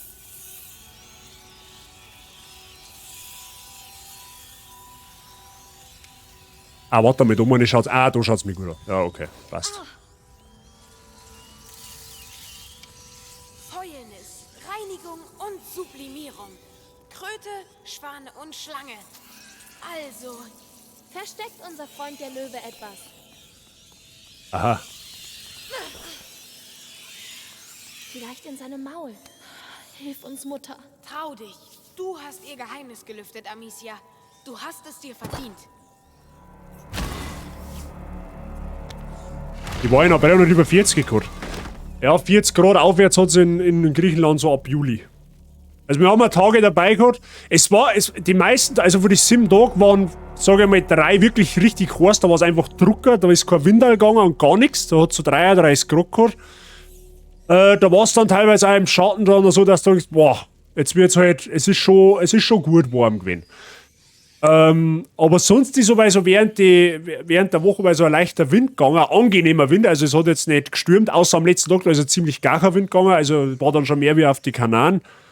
Da hast du das aushalten können dann tatsächlich. Aber so, es war an und für sich aber wirklich ein geiler Urlaub. Da brauchen wir nicht reden. Kann ich auch jedem empfehlen, vielleicht, wenn ihr mal Urlaub machen möchtet, Rhodos oder generell Griechenland im Juni, absoluter Reise wert. Hier ist es stockfinster. Es scheint riesig zu sein. Spar dir die Munition. Ich kümmere mich darum. Na bitte. Aha, er kann also auch mal was tun, sehr gut. Und? Was siehst du? Ergänzungsmittel, Stabilisatoren, Reagenzien, Edelmaterialien, dem weitaus überlegen, was wir im Schlafzimmer gesehen haben. Das ist es, Amicia. Gut, gut. Scheißegal, wie finster das ist, das geschulte Bazi-Auge erkennt Loot. Da kann's noch so finster sein. Mir scheißegal. Notizen. Das ist die Handschrift deiner Mutter. Versuchte eine neue Transmutation, doch das Elixier ist unvollständig. Die Fackel des Trägers verschwindet und lässt meinen Sohn in der Finsternis der Makula. Sie war auf der richtigen Spur, Amicia. Was wir suchen, muss hier irgendwo sein. Aber wo? Und wie sieht es aus? Da ist doch was. Ja, wie Sie sehen. Ein Kind in den Armen seiner Mutter. Aber diese Zeichen auf seinem Oberkörper, Lukas. Die Prima Makula. Aber dieses Fresko ist mindestens 800 Jahre alt. Und doch ist es zuvor geschehen. Aber wie viele Male? Wer weiß. Sanguinis Itinera. Die Wege des Blutes. Die Makula bahnt sich einen Weg durch die Geschichte. Sie hat die Welt bereits verändert und wird es wieder tun. Hier, auf dieser Schachtel prangt ein Phönix. Das Symbol eines alchemistischen Meisterwerks. Amicia, das muss es sein. Öffne sie. Nun gut. Ich stelle mir halt gerade die Frage, warum er vorher nicht mit seinen Feierkünsten umeinander gewurschtelt hat. Da war alles viel einfacher gewesen. Oh, da wird Schnaps brennt. Extra Fleiß. Da gehst her. Und das zählt mir auch noch der Vollständigkeit halber. Oh.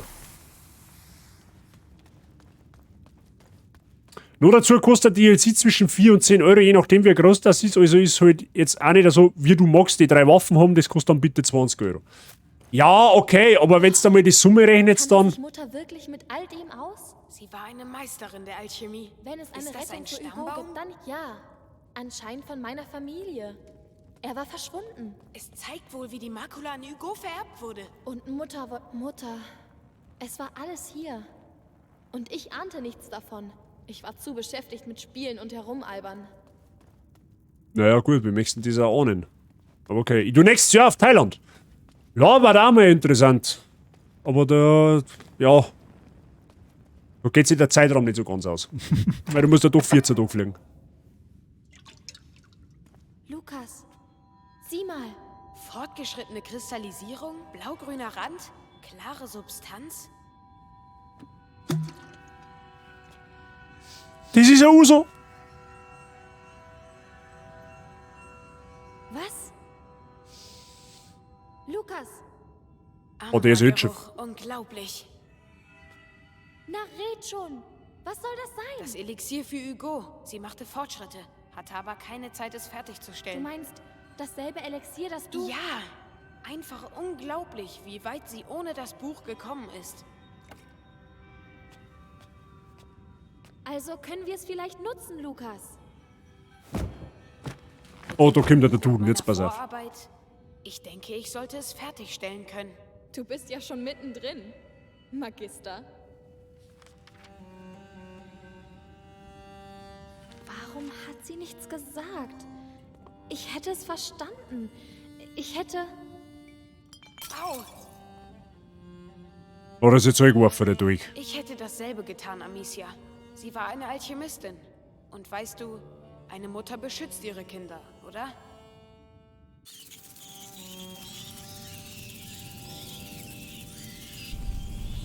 Oh nein, nicht jetzt! Wie kommen wir jetzt hier raus?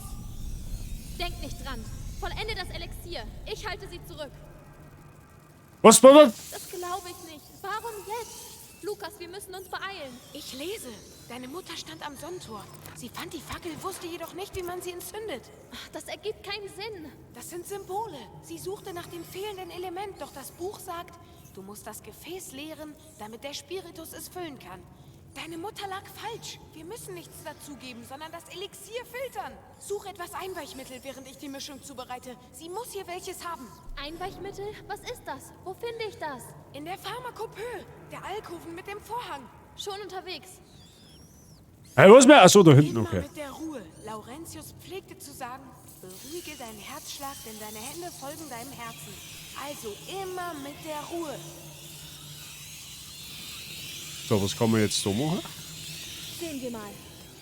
Lukas, dieser Mechanismus ist derselbe wie im Chateau d'Ombrage. Wenn du mich fragst, ist das kein Zufall. Mhm, okay, da geht's jetzt also nicht. Da müssen wir in eine andere Richtung ran. So, aber ich wundere, jetzt habe ich mal wieder Bock auf einen runden Payday. Jetzt hast du wieder was eingekriegt, gell? Ich bin da mal weg mit der Schwester. Ein Sunbang Huebi trinken. Wiederschauen, Mr. Price, los der Schmecker. Ja, schauen jetzt tief ins Glas. Und merci fürs Zuschauen. Habe die Ehre. Da ist es.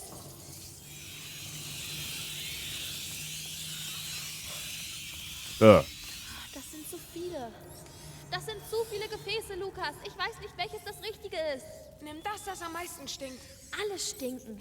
Ich weiß nicht, ob meine Nase das unterscheiden kann. Alle stinken, alles klar. Das riecht nicht gut. Aber so schlecht riecht es. Pfeffer? Minze? Nein, es muss noch etwas Schlimmeres geben. Etwas viel Schlimmeres. Was ist das? Keine Ahnung. Riecht nach gar nichts. Oh Gott. Okay, wir haben es. Das ist Lukas, ich hab's. Sehr gut, bring es her. Sie kommen zurück, sie gruppieren sich neu. Dieses Geräusch, das gefällt mir überhaupt nicht. Jetzt kommt die Sahne dazu. Weiter,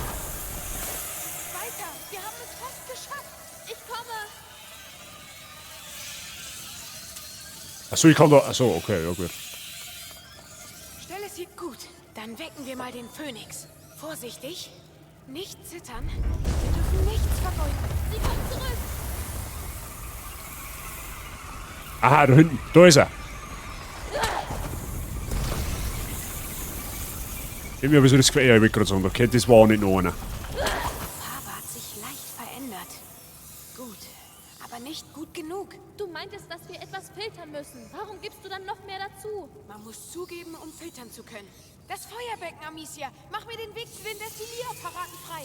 Na schön, auf zu den Destilliererapparaten. Schnapsbrenner! Da wird schon wieder gesupft. Da ist Alkohol im Spiel. Das sage ich wie es ist. Hallo, kannst du das einmal nehmen? Spargelsorge. Da warten wir wieder bei dem Thema vom Vorher. Amicia, Sie werden das Feuerbecken löschen. Auf keinen Fall. Ein Scheißdreck dort sie ist.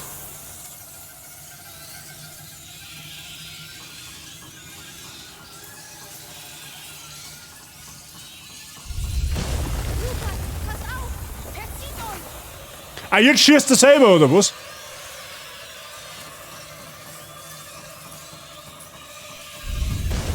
Eben das. Sie wissen, was vor sich geht, aber sie werden den Lauf der Geschichte nicht verändern. Zurück an die Arbeit. Oh, Lukas, mach bitte keine Dummheiten, ja? Ich weiß, was ich tue.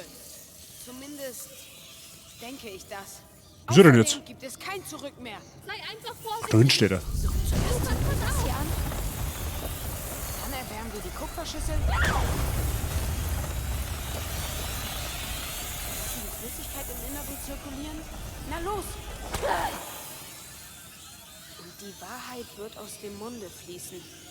Komm schon, gib mir deinen reinsten Alkohol. Na also, das Sonnentor. Ich sag dir, das Aufwand. Deckel des Trägers.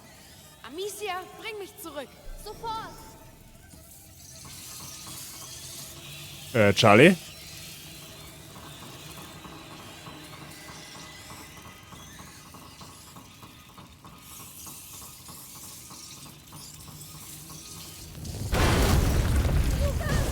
Ja, dieses Ding ist hier. Fackel entzünden. Ich weiß nicht, was du tust, aber mach schnell.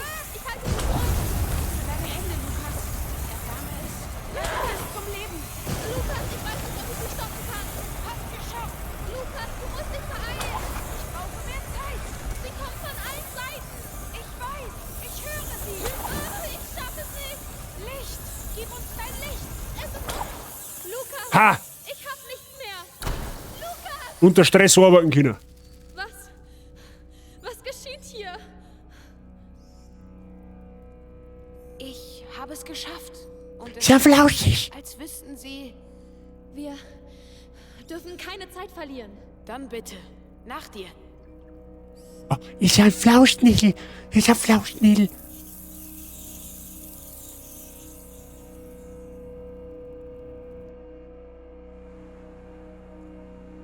So haben trotzdem Du brav. hast es geschafft. Wir haben es geschafft. Laurentius wäre stolz auf dich. Ich bin stolz auf dich. Danke. Zumindest wissen wir jetzt, wenn das Elixier mit den Ratten zu tun hat, sind sie auch mit dem Träger verbunden. Ja, aber jetzt, Lukas, müssen wir erst einmal Hugo retten. Heavy, wenn man jetzt die Flüssigkeit bei sich trägt, hat einen Zaum, oder was?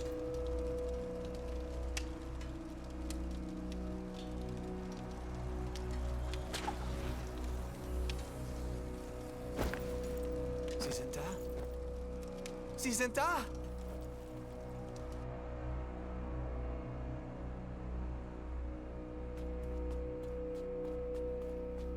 Unser Alchemist in Spee hat ein Wunder vollbracht. Wir haben das Elixier.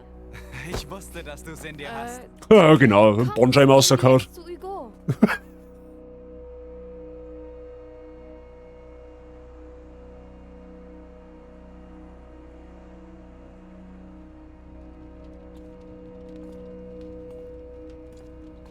Hugo, du schläfst ja gar nicht. WB Highlander. Hey, sieh mal, wir haben es, das Elixier. Lukas sei Dank.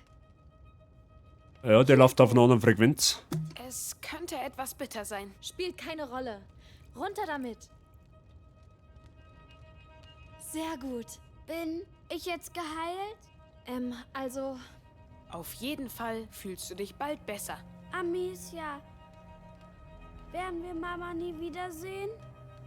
oh, Hugo, du weißt doch, sie kommt nicht wieder. Nein, Und sie muss nicht leiden, wo sie ist? nein, nein, natürlich nicht. Legen wir uns schlafen. Und morgen, wenn du aufwachst, wirst du dich viel besser fühlen, ganz sicher. Ja, der hat sich vorher auch gehört, was Sache ist.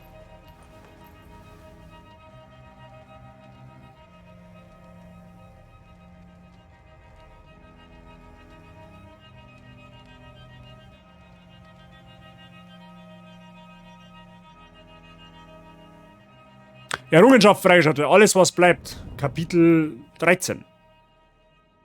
Amicia! Rodrik war mit der Schleuder tatsächlich besser als Arthur. Das ist nicht wahr. Er hat die Linie übertreten. Du bist einfach schlecht. Streitet ihr schon wieder?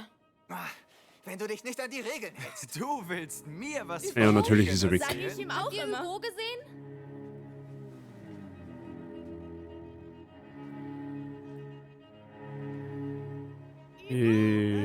Wahrscheinlich nicht. Hugo!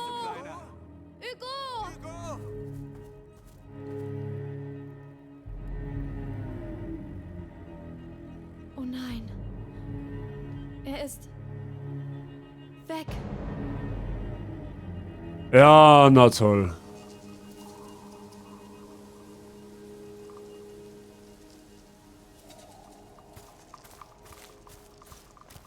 Es kann aber wirklich nie nach Plan laufen. Antworte!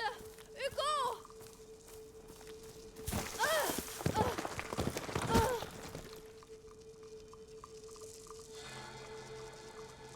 Oh no.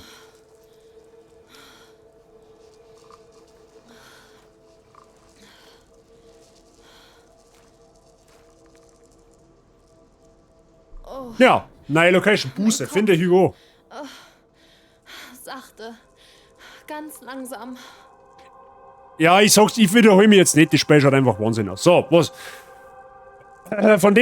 Von diesem Game soll es dieses Jahr einen zweiten Teil geben. Bevor die Frage kommt, und ich bin mir eigentlich ziemlich sicher, dass die Frage kommt, ja, wir spielen den zweiten Teil und zwar ziemlich zeitnah. Wahrscheinlich, je nachdem. Müssen wir mal schauen. Ja, aber für alle, die Plague Tale jetzt an und für sich als Spiel geil finden, ich find's auch brutal geil. Ich sag's nochmal, Mrs. Wife hat einen absoluten Bomben-Request für die 75.000 Punkte vom Stapel lassen und wir werden da definitiv einen zweiten Teil spielen. Da gibt's mal überhaupt keine Frage nicht.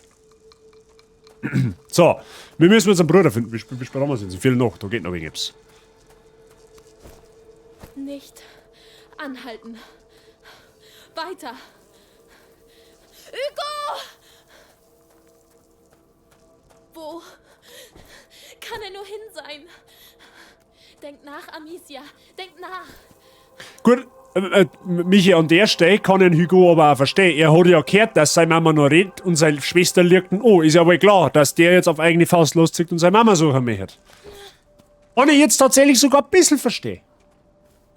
Ist zwar nicht schlau, was er tut, aber... Ein Dorf? Hier? Hey, wartet! Hat jemand ein Kind vorbeikommen sehen? Bitte!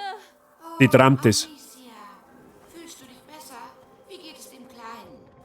Clairvy? Seid ihr das? Habt ihr Hugo gesehen? Hast du ihn wieder angeschrien? Nein, überhaupt nicht. Die Zeiten sind hart, da muss man sich nicht auch noch streiten. Aber wir haben uns nicht mehr gestritten.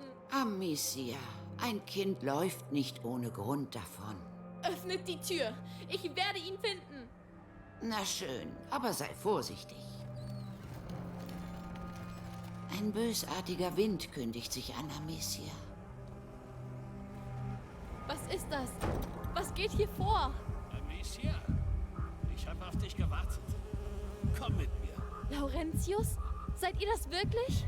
Wo ist Ja, die trampt es. Er ist fort. Ich wusste, dass das geschehen würde. Ich habe mich doch um ihn gekümmert. Warum hat er dich dann verlassen? Ich weiß es nicht.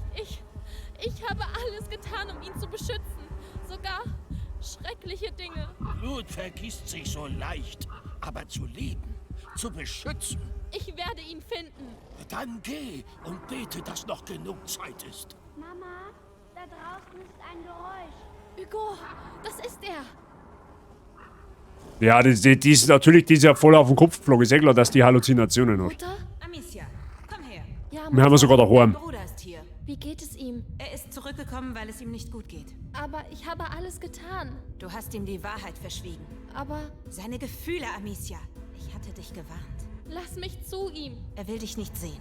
Mit wem redest du, Mama? Ich muss zu ihm. Er braucht dich nicht mehr. Das ist gelogen. Dann geh, sie selbst. Mag ich das sehen, was da passiert? Hugo, geht es dir gut? Nein. Was ist? Warum bist du weggelaufen? Warum hast du mir nicht gesagt, dass Mama lebt? Das war zu deinem Besten, Hugo. Das stimmt nicht. Du wolltest nicht, dass ich es weiß. Sag sowas nicht. Du bist eifersüchtig. Eifersüchtig. Lass mich los. Hugo, nein! Oha.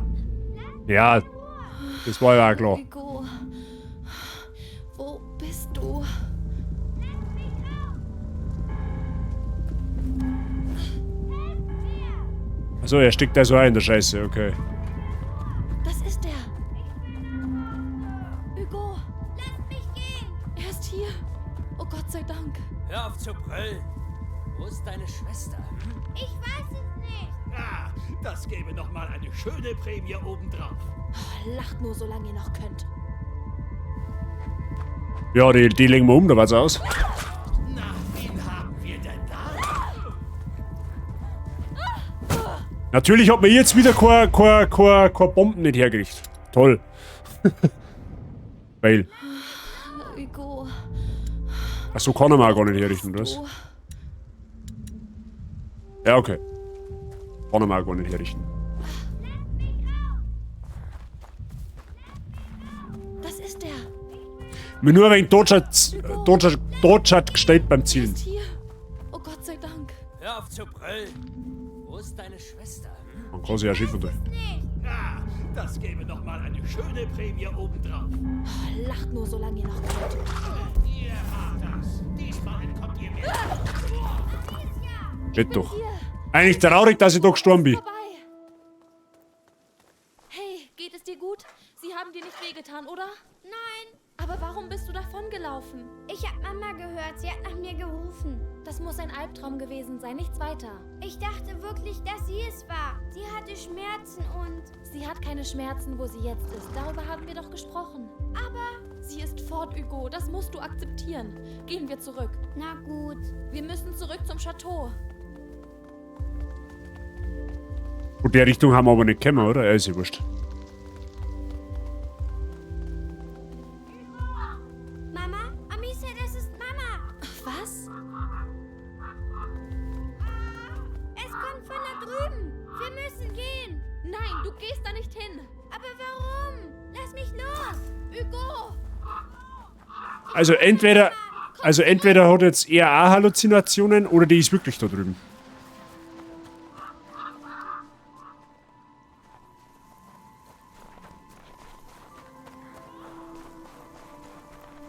Nein, Hugo! Da, sie ist da drin. Hör auf, das ist sie nicht! Ah, natürlich! Wieder ins nächste Loch! Nein! Nein! Hugo, ich brauche dich. Das ist nicht Mama, Hugo! Hä, ist das immer noch ein Albtraum, oder was? Nein! Haltet den Mund! Lasst mich gehen! Ich habe es für ihn getan und ich würde euch wieder töten! Ich würde euch alle töten! Oh nein! Nicht sie! Nein!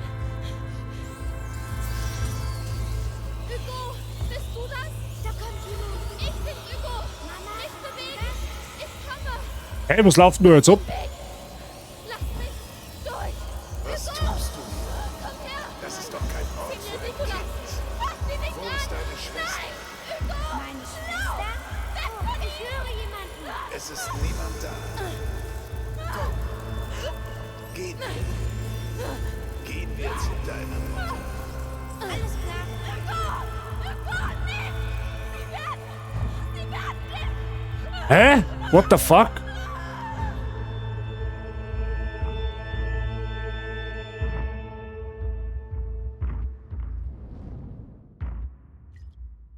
What? Was war denn das jetzt? Es ist fertig. Kann ich jetzt zu ihr? Das wird der Großinquisitor entscheiden. Aber ihr habt gesagt... Meine Worte spielen keine Rolle. Nur die des Großinquisitors. Aber sei versichert, dass du ihm sehr wichtig bist.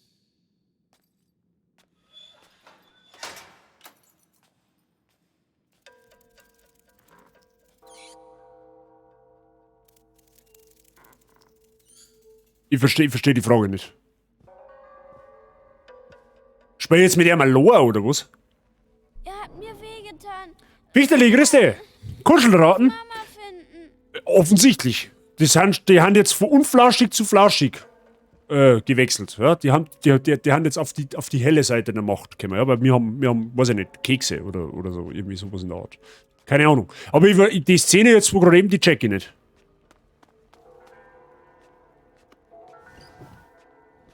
Hat der irgendwie so ein Waffenradl? Wahrscheinlich nicht, oder? Der kann ja nur... Hugo hat keine Waffen. Wenn ihn jemand findet, wird der Alarm aus... Aha, wir müssen sneaky peaky. Okay. Kann der Kisten aufmachen? Wahrscheinlich nicht, oder?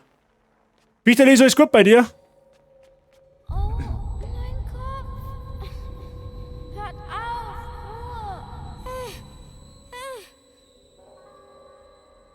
auf. Mr. Saiching, bist du anwesend?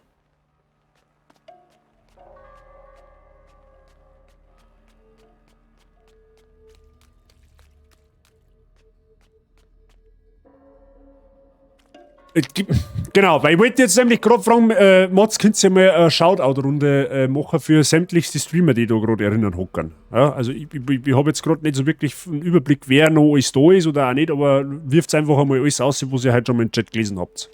Bitte, Dankeschön. Und für alle, die da sind und die nachfolgenden Streamer noch nicht kennen, draufschauen, followen, supporten, kosten nichts. Sie haben ziemlich flauschige Leute. Da kann man sich definitiv einmal einfinden. Wichterli, danke für deine 100 Bits.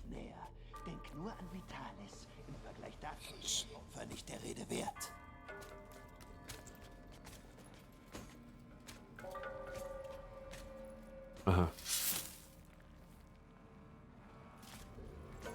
Oh Gott.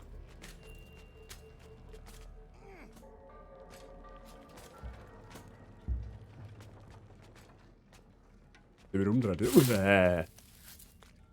Ja, so viel gut, wenn ich hätte, dass ich schaufeln kann.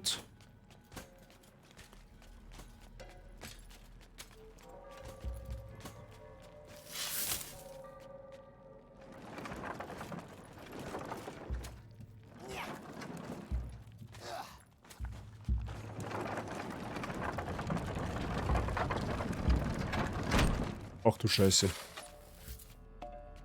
Ach so, ich verstehe schon. Habe ich schon ein bisschen gestalkt und bin gefolgt. Sehr gut, Mr. Michi. So soll das sein.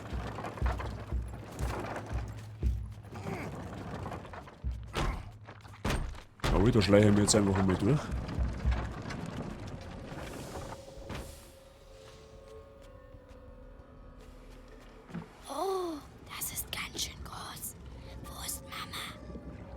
Ja, wahrscheinlich nicht da. Materie aller Materien. Einzigartiges Gold. Ich breche dich, um den Weg zu öffnen. Den Weg zum Blut des Auserwählten. Ich geh jetzt einfach den neu, weil dann kann er mir eigentlich auch nicht sehen. GSC Hubst. Genau, geschubst. Einfach geschubst nachher rein. Was für dicke Steine! Deppgift. Nein, im ersten wird eine 100 Bits, das gefällt. Der Alert, der gefällt. Das haben wir beim letzten Mal schon festgestellt. Die heutige Veredelung voran? Die Qualität. Oh. Was für dicke Steine! Gebt euer Bestes. Wichterli, danke dir für deine 100 Bits. Das hängt von der Qualität eures Destillats ab.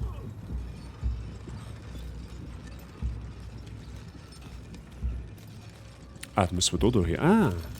Okay.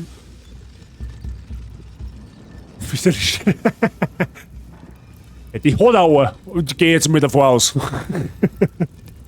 Tut, nein. Nein. Der letzte Stream war ausreichend mit Tut. Das klang für die nächsten 3 Jahre, ja? Schluss damit. Ich möchte jetzt da jetzt. Pass auf, was ist jetzt die Phase? Aha, wir müssen da durch wahrscheinlich, oder? So, was ist jetzt mit dem da? Der dreht sich bestimmt jetzt um, wenn ich da rausgehe, oder? Sehe ich doch jetzt schon kommen.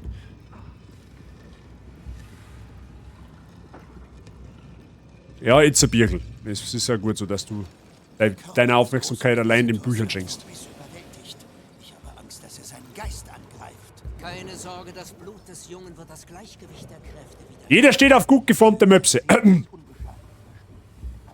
Vorsicht! Bin ich mir jetzt nicht sicher. Die sind ästhetisch sehr ansprechend. Die vom GIF meinst du jetzt, oder?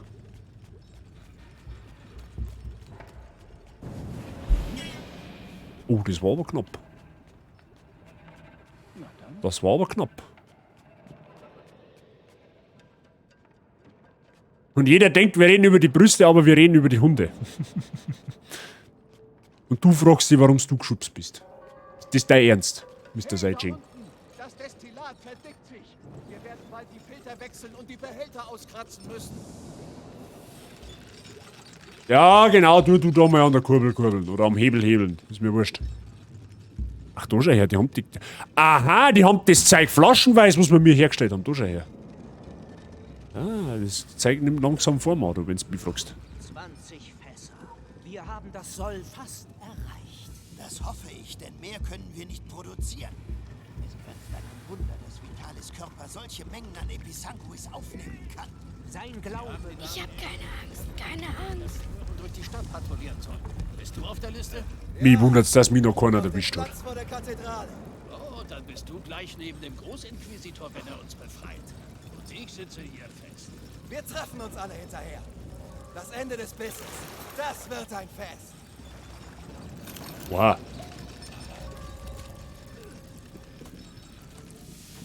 Komm schon, sei mutig. Ja, du redst dir leicht da. Assassin's Creed Skills, ja, nur dass ich keiner dolchen kann. Blöderweise.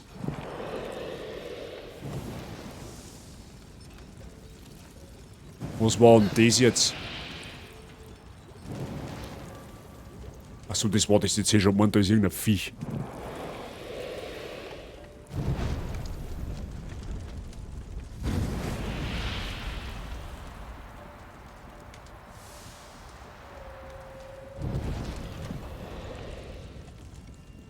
Okay. Sehr gut. Keiner hat dich gesehen. Wie Melly. Kann ich da durch, wenn das dampft? Das probieren wir jetzt einfach. Scheinbar, okay. Ah, ich muss mir den Dampf zunutze machen, ja? Verstehe die Frage schon. Verfluchter Episanguis-Dampf. Ich werde doch blind von dem Zeug. Ganz sicher.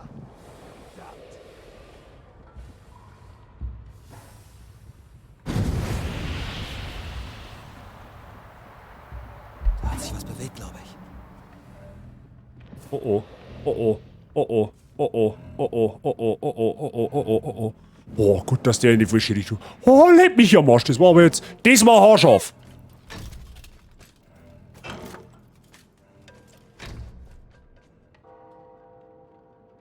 Ja, tschüss dann.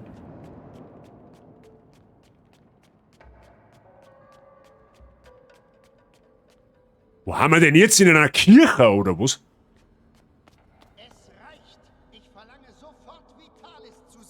Der Großinquisitor ist sehr beschäftigt. Beschäftigt? Ich bin der Erzbischof. Ich vertrete den Papst. Monseigneur, die Mission des Großinquisitors ist heilig. Seine Mission wurde nie von der Kirche abgesegnet.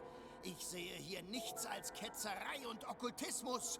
Und ihr alle folgt ihm auf seinem Pfad zur Hölle. Wählt eure Worte mit Bedacht, Exzellenz. Bei eurem Rang solltet ihr achtsamer sein. Das ist Wahnsinn. Das war schon. Oh ja. Ich muss nur Mama finden. Die wird wahrscheinlich nicht im Beichtstuhl sitzen, wenn du mich fragst. Aber was red ich schon? Ich kenne mich auch nicht aus. Meine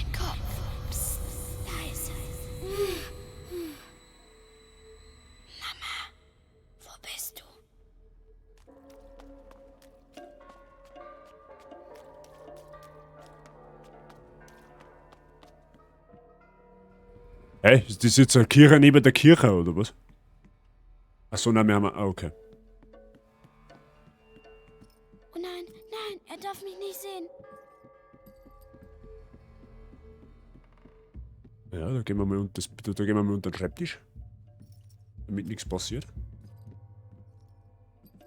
Aber wo geht's weiter? Ach, da unten drauf. Ah, okay, ich hab's schon erlaubt. Okay, okay, alles klar. Da warten wir aber jetzt. Gut Ding will Weile haben. Mehr Haarscharf ist weniger gut, habe ich gehört.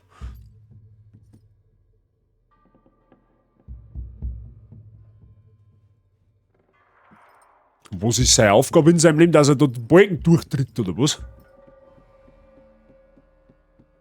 Magister, der Text erwähnt eindeutig die Himmelfahrt eines Kindes während der großen Justinianischen Pest. Ich wusste es. Die römischen Adligen isolierten ihn von den Menschen und beteten ihn im Geheimen an. Vielleicht ein Vorfahr von Hugo de Rune. Weiter. Sie sprechen über mich. Aha. Ja, okay. Ja, passt schon, Michi. Danke dir fürs Zuschauen und einen schönen Abend noch dir. Habe die Ehre. Bis spätestens nächste Woche. Wenn er das Land vom Biss befreit, gewinnt der Großinquisitor die Ach, da ist ein Oleg, den habe ich gar nicht gesehen, den da hinten. damit beispiellose politische Macht. Die Anwesenheit von Erzbischof Gauthier sagt eine Menge. Da gehen wir ins andere Zimmer. Okay, da ist er gut aufgekommen. Sollte er auch. Er hätte eingreifen sollen, als er noch die Gelegenheit hatte. Ja, okay. Okay. Der hat sich zu... die hätte man, der bleibt noch ein wenig länger so stehen. Okay, ja gut.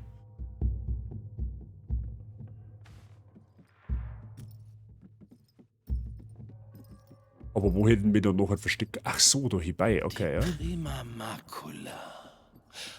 Am Rande der ersten Quelle verschlingt sie den verlorenen Träger oder schreitet neben dem... Meinst du schöne Schicht? Ach so, du musst jetzt dann noch. Ah. Ordnung oder Chaos. Ja, dann eine schöne Schicht auf jeden Fall. Sicher sein. Ja, da warte ich jetzt einmal, weil jetzt hilft es ja mir nicht. Jetzt muss ich noch mal schauen, was dann da weitergeht. Wahrscheinlich da hinten irgendwo. Ah, rechts, offensichtlich. Nur du musst in die andere Richtung gehen da. Merci. Die Forschungstexte von Beatrice de Rune sind alle verschlüsselt.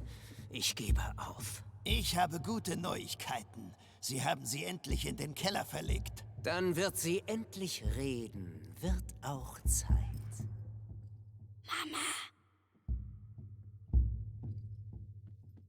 Was, die haben Corona? What the fuck? Die verarschen jetzt, oder was?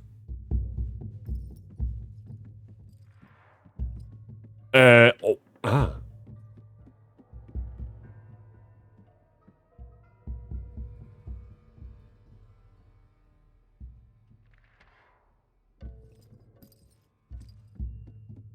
Das haut doch nie hin.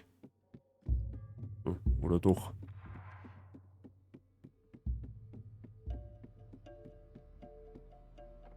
Muss aber sagen... Muss aber wirklich sagen, die Schleichpassage, die ist sehr gut gemacht. Man bringt also ein bisschen Abwechslung rein, tatsächlich. Wo sind die flauschigen Ratten? Wahrscheinlich nicht anwesend, weil wir mir Erm spielen. Ich habe so die Vermutung, dass er der Master Chief der Ratten ist, ja, und die Erm nicht auffallen. Wir haben auch schon herausgefunden, dass es einen Unterschied gibt zwischen Personen, die wo komplett aufgefressen werden und Personen, die angeknabbert werden, aber halt dann trotzdem da sind, ja. Aber inwiefern das zusammenhängt, das werden wir wahrscheinlich erst noch herausfinden. Nein, Manu Sonntag auf Montag bekommen, Rosi Montag auf Dienstag und ich wieder nicht. Sei froh, dass du es nicht hast. Den Scheiß.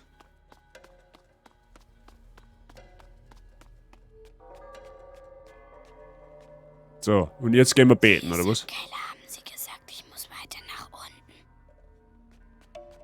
Ich bin mir nicht so wirklich sicher, ob ich in einen Keller von einer Kathedrale sein möchte. Weiß ich nicht. Ich glaube, dass ich da nicht sein möchte. Just saying.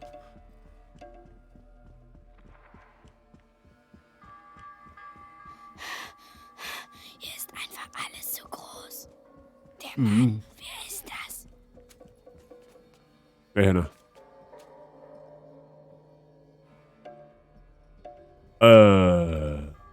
Okay.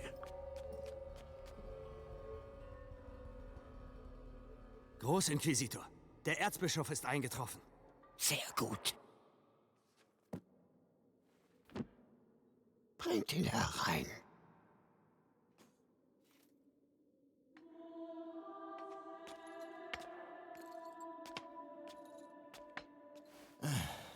Vitalis. Senior Gucci.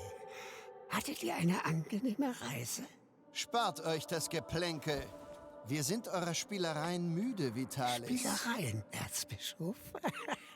Können Spielereien die Zukunft der Welt verändern? Hört ihr euch selbst reden? Ihr habt den Verstand verloren. Und das... Mit Verlaub. Es ist wichtig. Wir haben das Blut von Hugo de Rune. Habt ihr es untersucht? Ja, jedoch, Monseigneur, der Junge sollte die erste Schwelle bereits erreicht haben. Doch etwas in seinem Blut scheint den Prozess zu verlangsamen. Die Makula ist noch in ihrem Ursprungszustand. Einerlei. Schenkt man den Büchern Glauben, wird mein Blut mit seinem verbunden sein. Erreicht er die nächste Schwelle, so werde ich sie mit ihm erreichen. Ach, er hat das auch. Fort.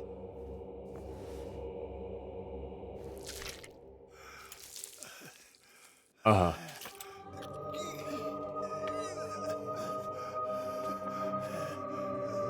Genug. Ihr mögt den Märtyrer spielen, aber erlaubt mir, euch die Augen zu öffnen. Ihr seid ein widerwärtiger Ketzer, dem die Macht zu Kopfe steigt. Der Papst sieht in euch eine Gefahr, Vitalis Benevent. Man wird euch exkommunizieren. Man kann einen Menschen exkommunizieren, Erzbischof. Doch keinen Heiligen. Eure Inquisition ist vorbei. Und ein neues Zeitalter bricht an. Eines, in dem Marionetten wie ihr vor mir niederknien und um Vergebung betteln. Oha. Er ist hier. Ausgezeichnet. Seht nach, ob Beatrice de Rune wieder bei Bewusstsein ist.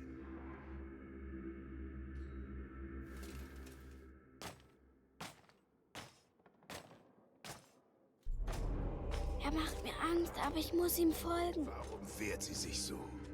Wir haben dasselbe Ziel. Wir bekämpfen auch die Pest.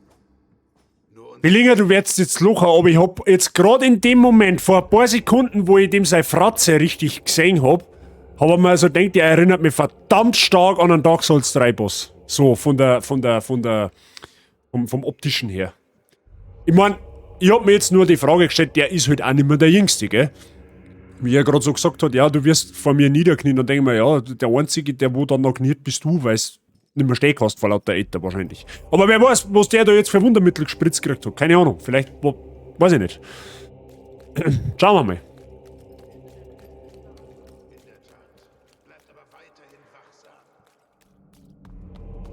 Und ich frage mich jetzt in dem Moment auch, wer ist der eigentliche Endgegner in dem Spiel? Ist das jetzt der Ritter mit der Eisenmasken? Ist der Großinquisitor? Haben's beide? Oder ist das der andere Kasperl, der wo da seine Mixtur da zusammenmischt? Fragen über Fragen. Ah ja, da tut's da eine Woche lang da scheinbar nicht, oder was? Da brauchen wir 5.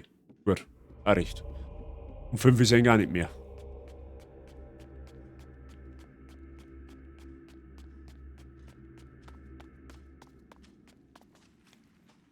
Oh, ich helfe ihn. Ich helfe ihn Stiefen.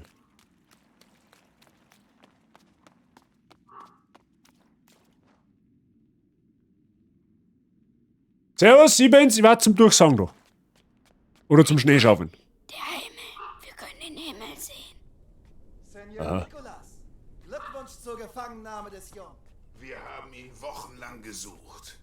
Und dann taucht er einfach hier auf, weil er seine Mutter sehen will. Pah. Er hat wohl Sinn für Humor. Den wir ihm austreiben werden. Da fällt mir ein, ich wollte seine Mutter noch persönlich aufsuchen. Was wird er mit dir machen? Er wird's nicht streicheln, wenn's mich fragst. Ich kann sogar... lol. Ich kann sogar sprinten. Oh nein, warum kommt der jetzt da her? Verpiss dich! Ja. Achso, der dreht wieder um. Oh!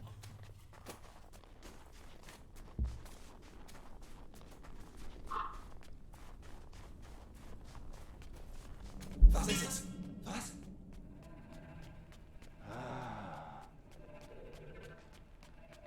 Oh, Glück gehabt. Er geht. Schnell.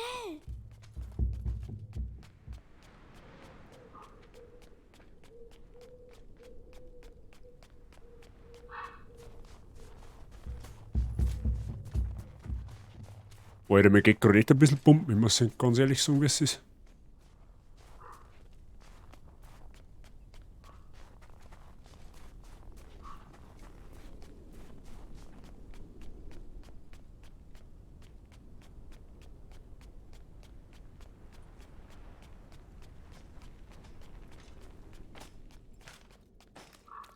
Oder jetzt auf uns gewartet, oder was, dass wir im Jahr nachkommen. Der dreht sich bestimmt um. Oder er haut uns tief vor der Nase zu. Okay, auch eine Möglichkeit. Ich habe mich gerade gefragt, warum es da rechts weggeht. Links. Wie ich bereits sagte, wurde diese Wache verschlungen. Doch nicht vollständig. Ihre Knochen wurden von den Ratten zerkleinert und weggeschafft. Zu welchem Zweck? Um sie in die Materie zu integrieren, die wir überall finden. Etwa ihre Nester? Sie bauen ihre Nester aus unseren Toten? Freilich, circa wegen am Dama immer. Und die Leute sterben wie die Fliegen, werden die Nester am Ende ein riesiges Nest bilden. Charlie, wir müssen mal fein nach unten, nicht nach oben. Frage der Zeit. Dann lasst uns beten. Oh, du herrotzen. Wo ist er? Oh, hallo, Ratten. Oh, ich Flauschnägel. Wir müssen sie transportieren und... Ihr habt nichts von ihnen. Warum höre ich euch nicht wie die anderen? Und ein wenig Alchemie haben ihre Instinkte. Hey, die haben weiß. Ganz zu schweigen von der Nahrungsumstellung. Ah, gut. Was ist seine Aufgabe?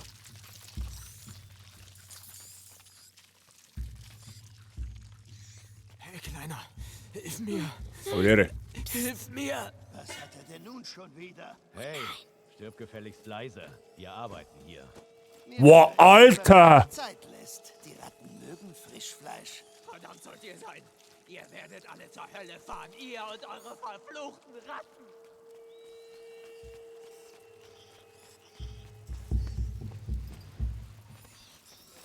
Genießt Da die ist er. Ruhe. Er geht Mama hoch. Euer Tod ist nicht das Ende. Euer Blut wird eine neue Rasse von Engeln nähren. Sie sollen eure Kinder sein.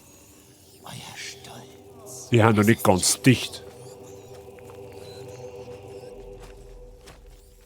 Aber du bist doch der Ratzenflüsterer. Du musst doch da irgendwie so, weiß ich nicht, Wingardium Leviosa, keine Ahnung, zerfetzen, weiß ich nicht. Irgendwie, du kannst doch die da irgendwie so befehligen, oder nicht? Ihren Sohn mit einem Messer an der Kehle sieht, wird sie kooperieren.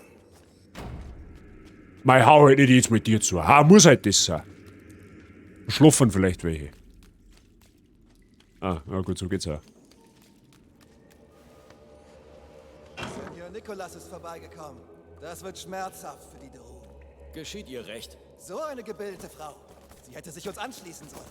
Sie ist viel zu stur, aber damit wird unser Folterknecht schon fertig. Ja, genau, so ungefähr, Mr. Saiyajin. Ene, mene, meck, Ratten fresst sie weg. Hex, Hex, bing, bing. Gut, an der musikalischen Untermalung arbeiten wir noch, aber ich glaube, es gibt nur Abzug in der B-Noten. So, wo muss ich jetzt hin? Rechts, links, Affe, oben. Oh, da ist eine Wache, da geht's weiter. Ach, das ist ja der Eisen. Das würde dir nicht gefallen, glaub mir. Hier ist deine Leiche wenigstens noch für unsere Alchemisten von Wert. Du kannst dich glücklich schätzen. Dreckskerl. Hey, Kleiner. Was möchtest du denn? Machst du hier ganz allein? Ich muss meine Mama finden. Spargel, steh her. Ist denn... Gute Güte. Du solltest nicht... Ich muss gehen. Wiedersehen. Nein, sei Spaß dir.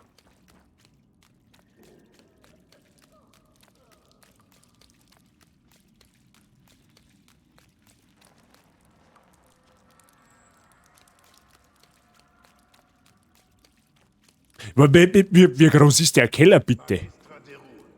Zum letzten Mal. GSC Ihr meine Hoops. Fragen beantworten. Wisst ihr, was ich jetzt brutal feiern darf? Seid ihr vielleicht immer noch nicht über das Schicksal eures Gatten hinweg? Wenn er jetzt ihn umbringen darf. Das war so heftig. Der Knecht wird sich um euch kümmern. Ihr werdet eure Stimme im Nu wiederfinden. Oh nein, ihr kommt zurück. Schnell verstecken.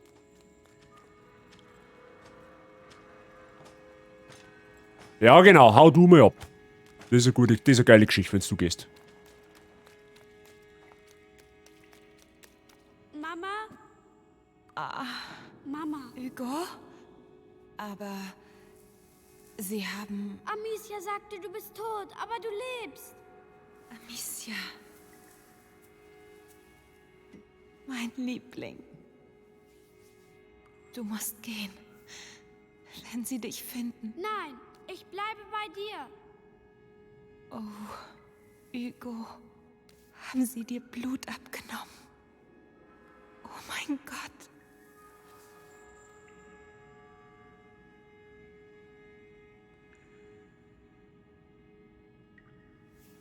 Hör zu, Hugo. Wir gehen zusammen.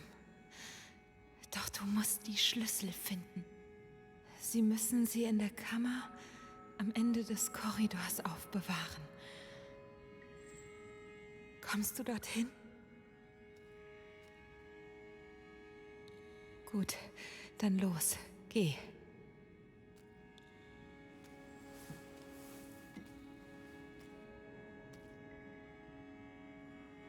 Du musst sehr vorsichtig sein.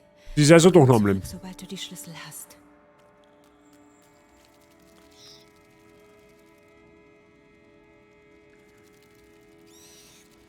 Wenn ich zurückkomme, muss alles bereit sein, damit wir beginnen können. Verstanden? Okay, da wird scheinbar intensiver jetzt. Du hast ihn gehört. Ich bereite alles vor. Die Alchemistin wird reden. Das Ach, da hinten. Mach einfach deine Arbeit. Der Wachhauptmann mag keine Improvisation. Und ich auch nicht. Ja, natürlich. Sag Bescheid, wenn du bereit bist. Ich muss sie loswerden. Wow, Alter! Das könnte mir eine Beförderung einbringen. Mehr Autorität, Ergebnisse.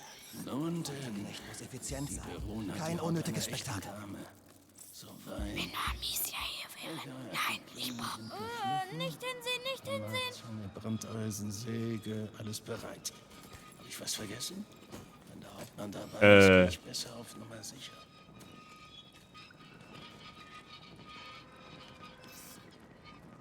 Hä?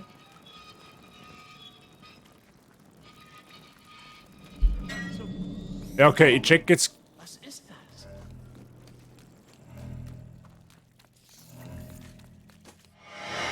Ja, okay, warte, Moment einmal, ich hab da jetzt irgendwas, ich hab das jetzt falsch verstanden. Du musst sehr vorsichtig sein. Komm zurück, sobald du die Schlüssel hast. Muss alles bereit sein, damit wir beginnen können. Verstanden? Ja, Senor Nicholas. Na schön, du hast ihn gehört. Ich bereite alles vor. Die Alchemistin wird reden. Das wird ein Spaß. Mach einfach. Ah, Moment einmal. Der Hauptmann mag keine Improvisation. Und ich auch nicht. Ja, natürlich. Sag Bescheid, wenn du bereit bist. Ich muss sie loswerden. Also gut. Das könnte mir eine Beförderung einbringen. Mehr Autorität, Ergebnisse. Nun denn. Nicht muss effizient sein. Verona Kein glaubt unnötiges einer echten Spektakel. Ah, das erläutert dann. Amicia hier wäre. Nein, ich brauche sie nicht. Sind geschliffen. Hammer, Zange, Brandeisen, Säge, alles bereit. Hab ich was vergessen?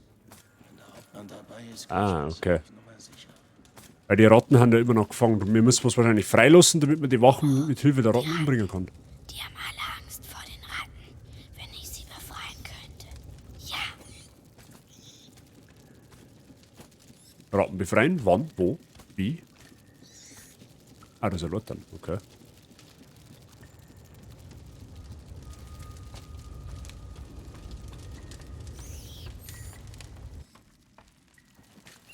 Rein theoretisch der Was ist das? Oh, schaut der her. Okay, noch ein Versuch. Du musst sehr vorsichtig sein. Komm zurück, sobald du die Schlüssel hast. Muss alles bereit sein, damit wir beginnen können. Verstanden? Ja, Senor Nicholas. Na schön, du hast ihn gehört. Ich bereite alles vor. Die Alchemistin wird reden. Das wird ein Spaß. Mach einfach deine Arbeit. Der Wachhauptmann mag keine Improvisation. Und ich auch nicht. Ja, natürlich. Sag Bescheid, wenn du bereit bist. Ich muss sie loswerden. Also gut. Das könnte mir eine Beförderung einbringen. Mehr Autorität. Okay, ich habe jetzt den nicht mehr auf dem Schirm gehabt. Man, der sieht mich von der anderen Seite nicht. Kein unnötiges Bestand. Dame. So weich. Egal, die Klingen sind geschliffen. Hammer, Zange, Brandeisen, Säge, alles bereit. Hab ich was vergessen? Oh, die Ratten. Und dabei ist... Die haben alle Angst vor den Ratten. Wenn ich sie befreien könnte. Ja. So, der ist dann da reingegangen, richtig?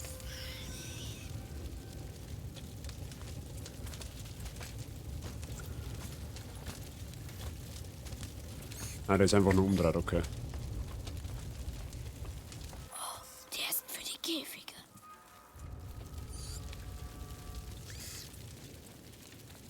Komm. Schnell, schnell. Ja, toll. Muss jetzt warten.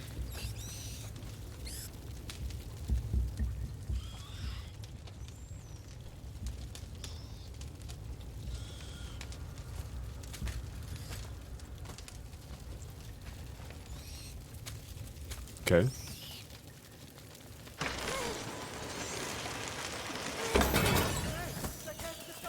Scheiße, wir müssen weg. Bewegung! Sehr gut. Weg mit euch. Jetzt schnell der Schlüssel. Ach, der läuft da weg. Ich muss Wollen die mir was? Ich muss die Ratten vertreiben. Hey, aber rein theoretisch dürfen da die mir nichts tun, oder? Keine Laternen. Okay, die dann scheinbar doch was. Okay.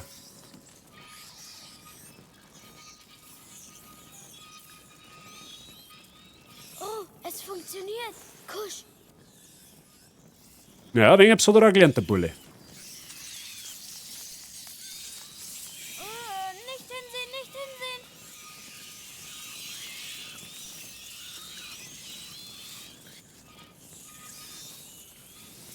Okay. Ja, siehst du, Amicia, Mama wird...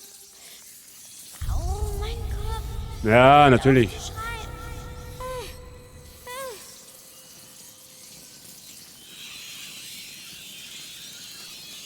Okay.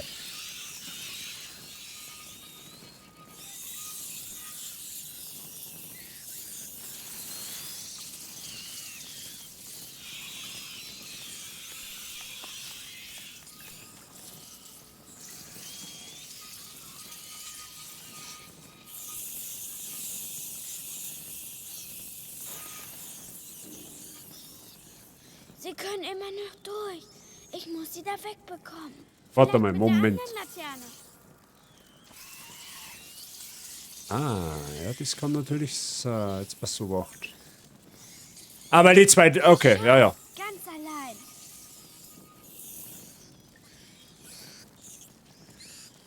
Jetzt können die halt aber da durch. Jetzt warte mal. Ah, das ist zu riskant. Das muss weiter um. Das muss weiter um, das sage ich, gib es es. So, weg da, Zupfzenk. Ab vom Hof. So.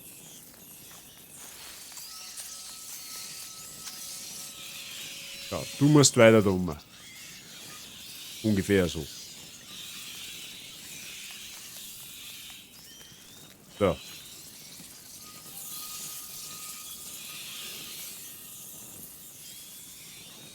So, dann kann ich da wieder zurück.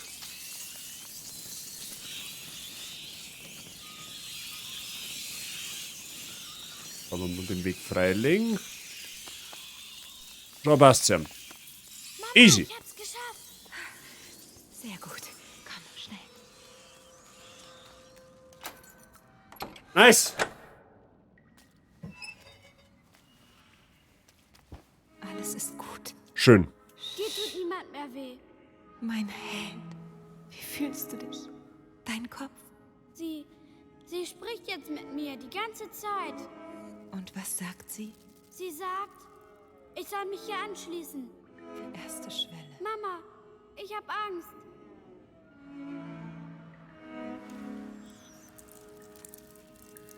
Wir kommen hier nicht raus. Wir haben keine Wahl. Wenn ich bei dir bin, die Stimme, kannst du ihr antworten? Ich glaube, dass er es jetzt kontrollieren kann. Hugo, kannst du sie hören? Ja, sie haben alle dieselbe Stimme. Sie tut mir im Kopf weh. Ignoriere sie nicht. Gib dich ihr völlig hin. Hab keine Angst. Ja. Imperium. Hugo kann jetzt Ratten kontrollieren, halt das Steuerung. Er hat Steuerung gedrückt, das ist super. Was ist jetzt die Steuerung auf meinem Controller? Ah! LT gedrückt, um zu zielen und dann RT, um die Ratten zum Zielbereich zu schicken. Alter! Alles ist gut. Jetzt sagst du ihnen, dass sie sich bewegen sollen, damit wir hinaus können. Sehr gut. Siehst du?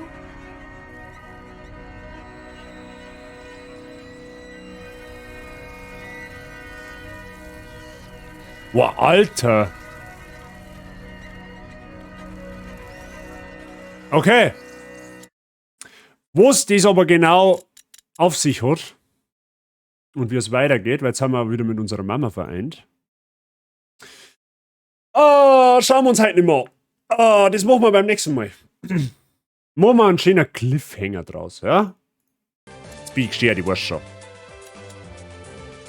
So. Bin nach wie vor sehr begeistert von dem Spiel.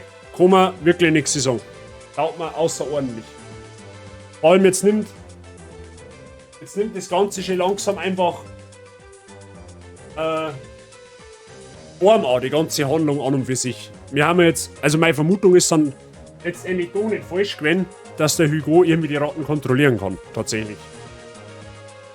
Schauen wir mal, da bin ich jetzt richtig gespannt, was da sonst noch hinterm Busch steht. Ja? Aber ich hätte aber ehrlich gesagt auch nicht gedacht, dass die Mama nur lebt. Muss ich auch sagen. Also das hat mich handlungstechnisch tatsächlich sehr stark überrascht. Hätte ich nicht gedacht. Aber gut.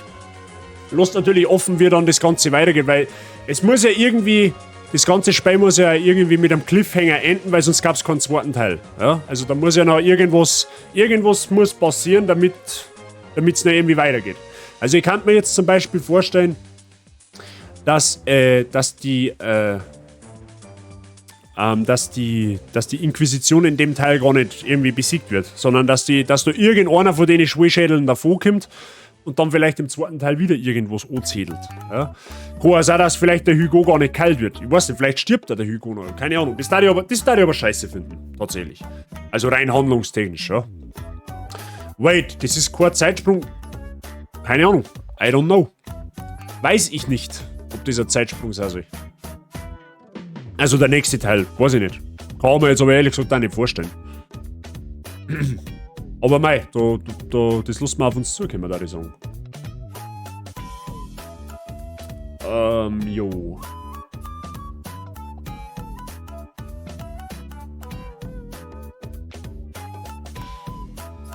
Haben wir jetzt da noch? Moment, bin gleich bei Ink.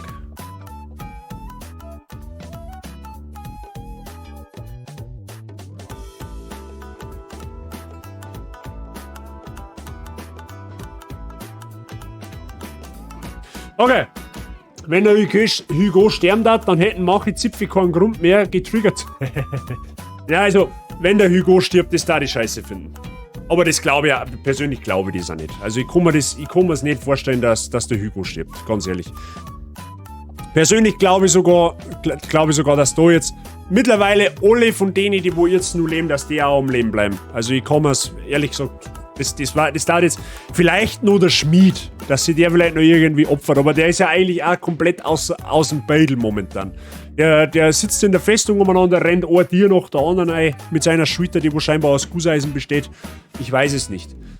Aber ich persönlich, ich glaube, dass sie die Lage noch zuspitzt in dem Sinn, dass eben der Hugo dann der krasse MF wird und halt alle mit den Raten einfach zerfetzt. Und dass durch das dann vielleicht irgendwie die komische Krankheit, die wo da hat, die Makula, dass das dann irgendwie kalt wird. Das kann man vielleicht noch irgendwie noch eher vorstellen. Ja, weil er kann sich halt jetzt, wie gesagt, einfach, ne, er kann es kontrollieren, so Harry Potter-mäßig. Und deswegen, ja, ich glaube, es wird halt so ähnlich sein wie bei Game of Thrones. Ja, da war die Arya auch der komplette Vollnoob, die hat am Ende rasiert. So, auf die Art. Vielleicht jetzt das gleiche jetzt so mit dem Hugo, weiß ich nicht. Gusa ist eine Schulter für Gusa ist eine Frau, ja, so ungefähr. kannst nennen, wie du magst. Aber irgendwie so in die Richtung wird's gehen, ja. So, jetzt passt Obacht.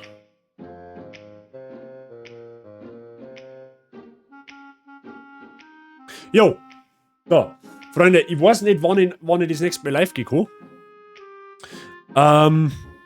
Die Woche wird es mir wahrscheinlich wirklich gar nicht mehr ausgehen. Wenn, dann wird es spontan. Wenn ich nochmal live kommen sollte, wird es spontan.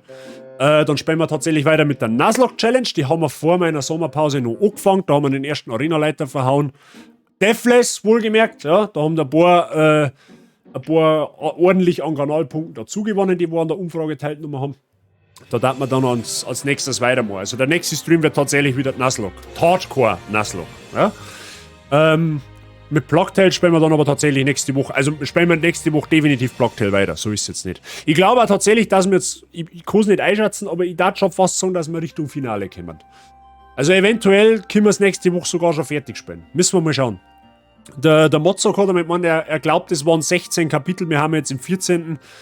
Müssen wir mal schauen. Eventuell kriminell wären wir fertig und wenn nicht, dann tun wir uns auch nicht. Aber es ist ein großartiges Spiel. Wenn es noch 2, 3, 4 Streams dauert, dann dauert es halt noch so lange.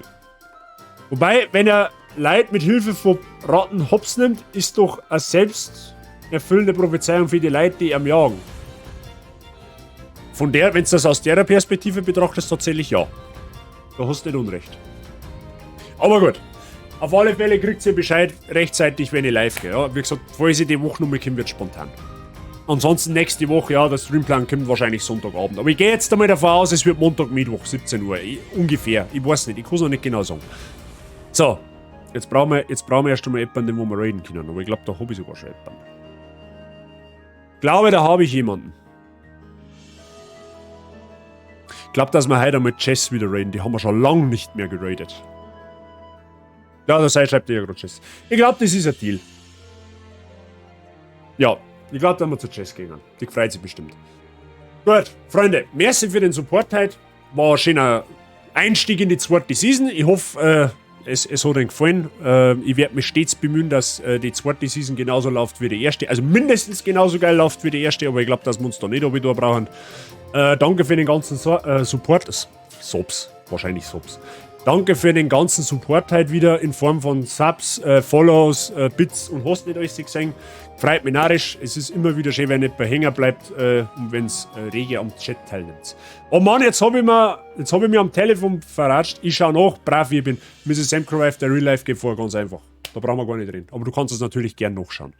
In dem Sinn möchte ich nur kurz erwähnen, das bleibt natürlich Tradition, ich nehme es einmal im Stream außer darauf hinzuweisen, dass wenn neue Leute da haben, dass gerne mal auf meinem Discord-Server vorbeischauen könnt, Ausrufezeichen Discord. Da haben schon ein paar Leute drauf, ein Haufen geschubste, so wie ich halt auch. Alle cool drauf, kommt gerne mal dazu, da kommt auch einmal in der Woche, mindestens einmal in der Woche eine Stream-Ankündigung, da wisst ihr genau, wann ich live gehe, mit wo ich live gehe und zu welcher Uhrzeit. Schaut wahrscheinlich nicht, wenn du da mal drauf schaust. Und, wenn du es noch nicht da hast, schau mal, ob du da followen kannst, wenn dir das gefällt, was ich da betreibe. Kostet nichts, ist der beste Support, den du geben kannst. Da brauchst du nicht Sappen, da brauchst du nicht Donaten, da brauchst du nicht Bitstirn, followen, ist wesentlich wertvoller in dem Sinn. Dankeschön an der Stelle. So, und wir gehen jetzt zu der Chess Rec Command, ist im Chat, einfach kopieren für Subs und für Non-Subs gibt es jeweils einen eigenen. Und dann sage ich vielen Dank fürs Zuschauen, ich wünsche euch alle einen schönen Abend. Morgen ist Freitag, kommt's mal gut ins Wochenende. Falls wir uns noch mal hören wir uns sowieso noch mal, ist ein sehr intelligenter Satz. Und falls wir uns nicht mehr hören, ein schönes Wochenende eng. Ansonsten hören wir uns nächste Woche. Habe die viel Spaß bei der Mrs. Chess. Ich bin für heute raus. Merci nochmal. Wir hören uns. Pfiat euch.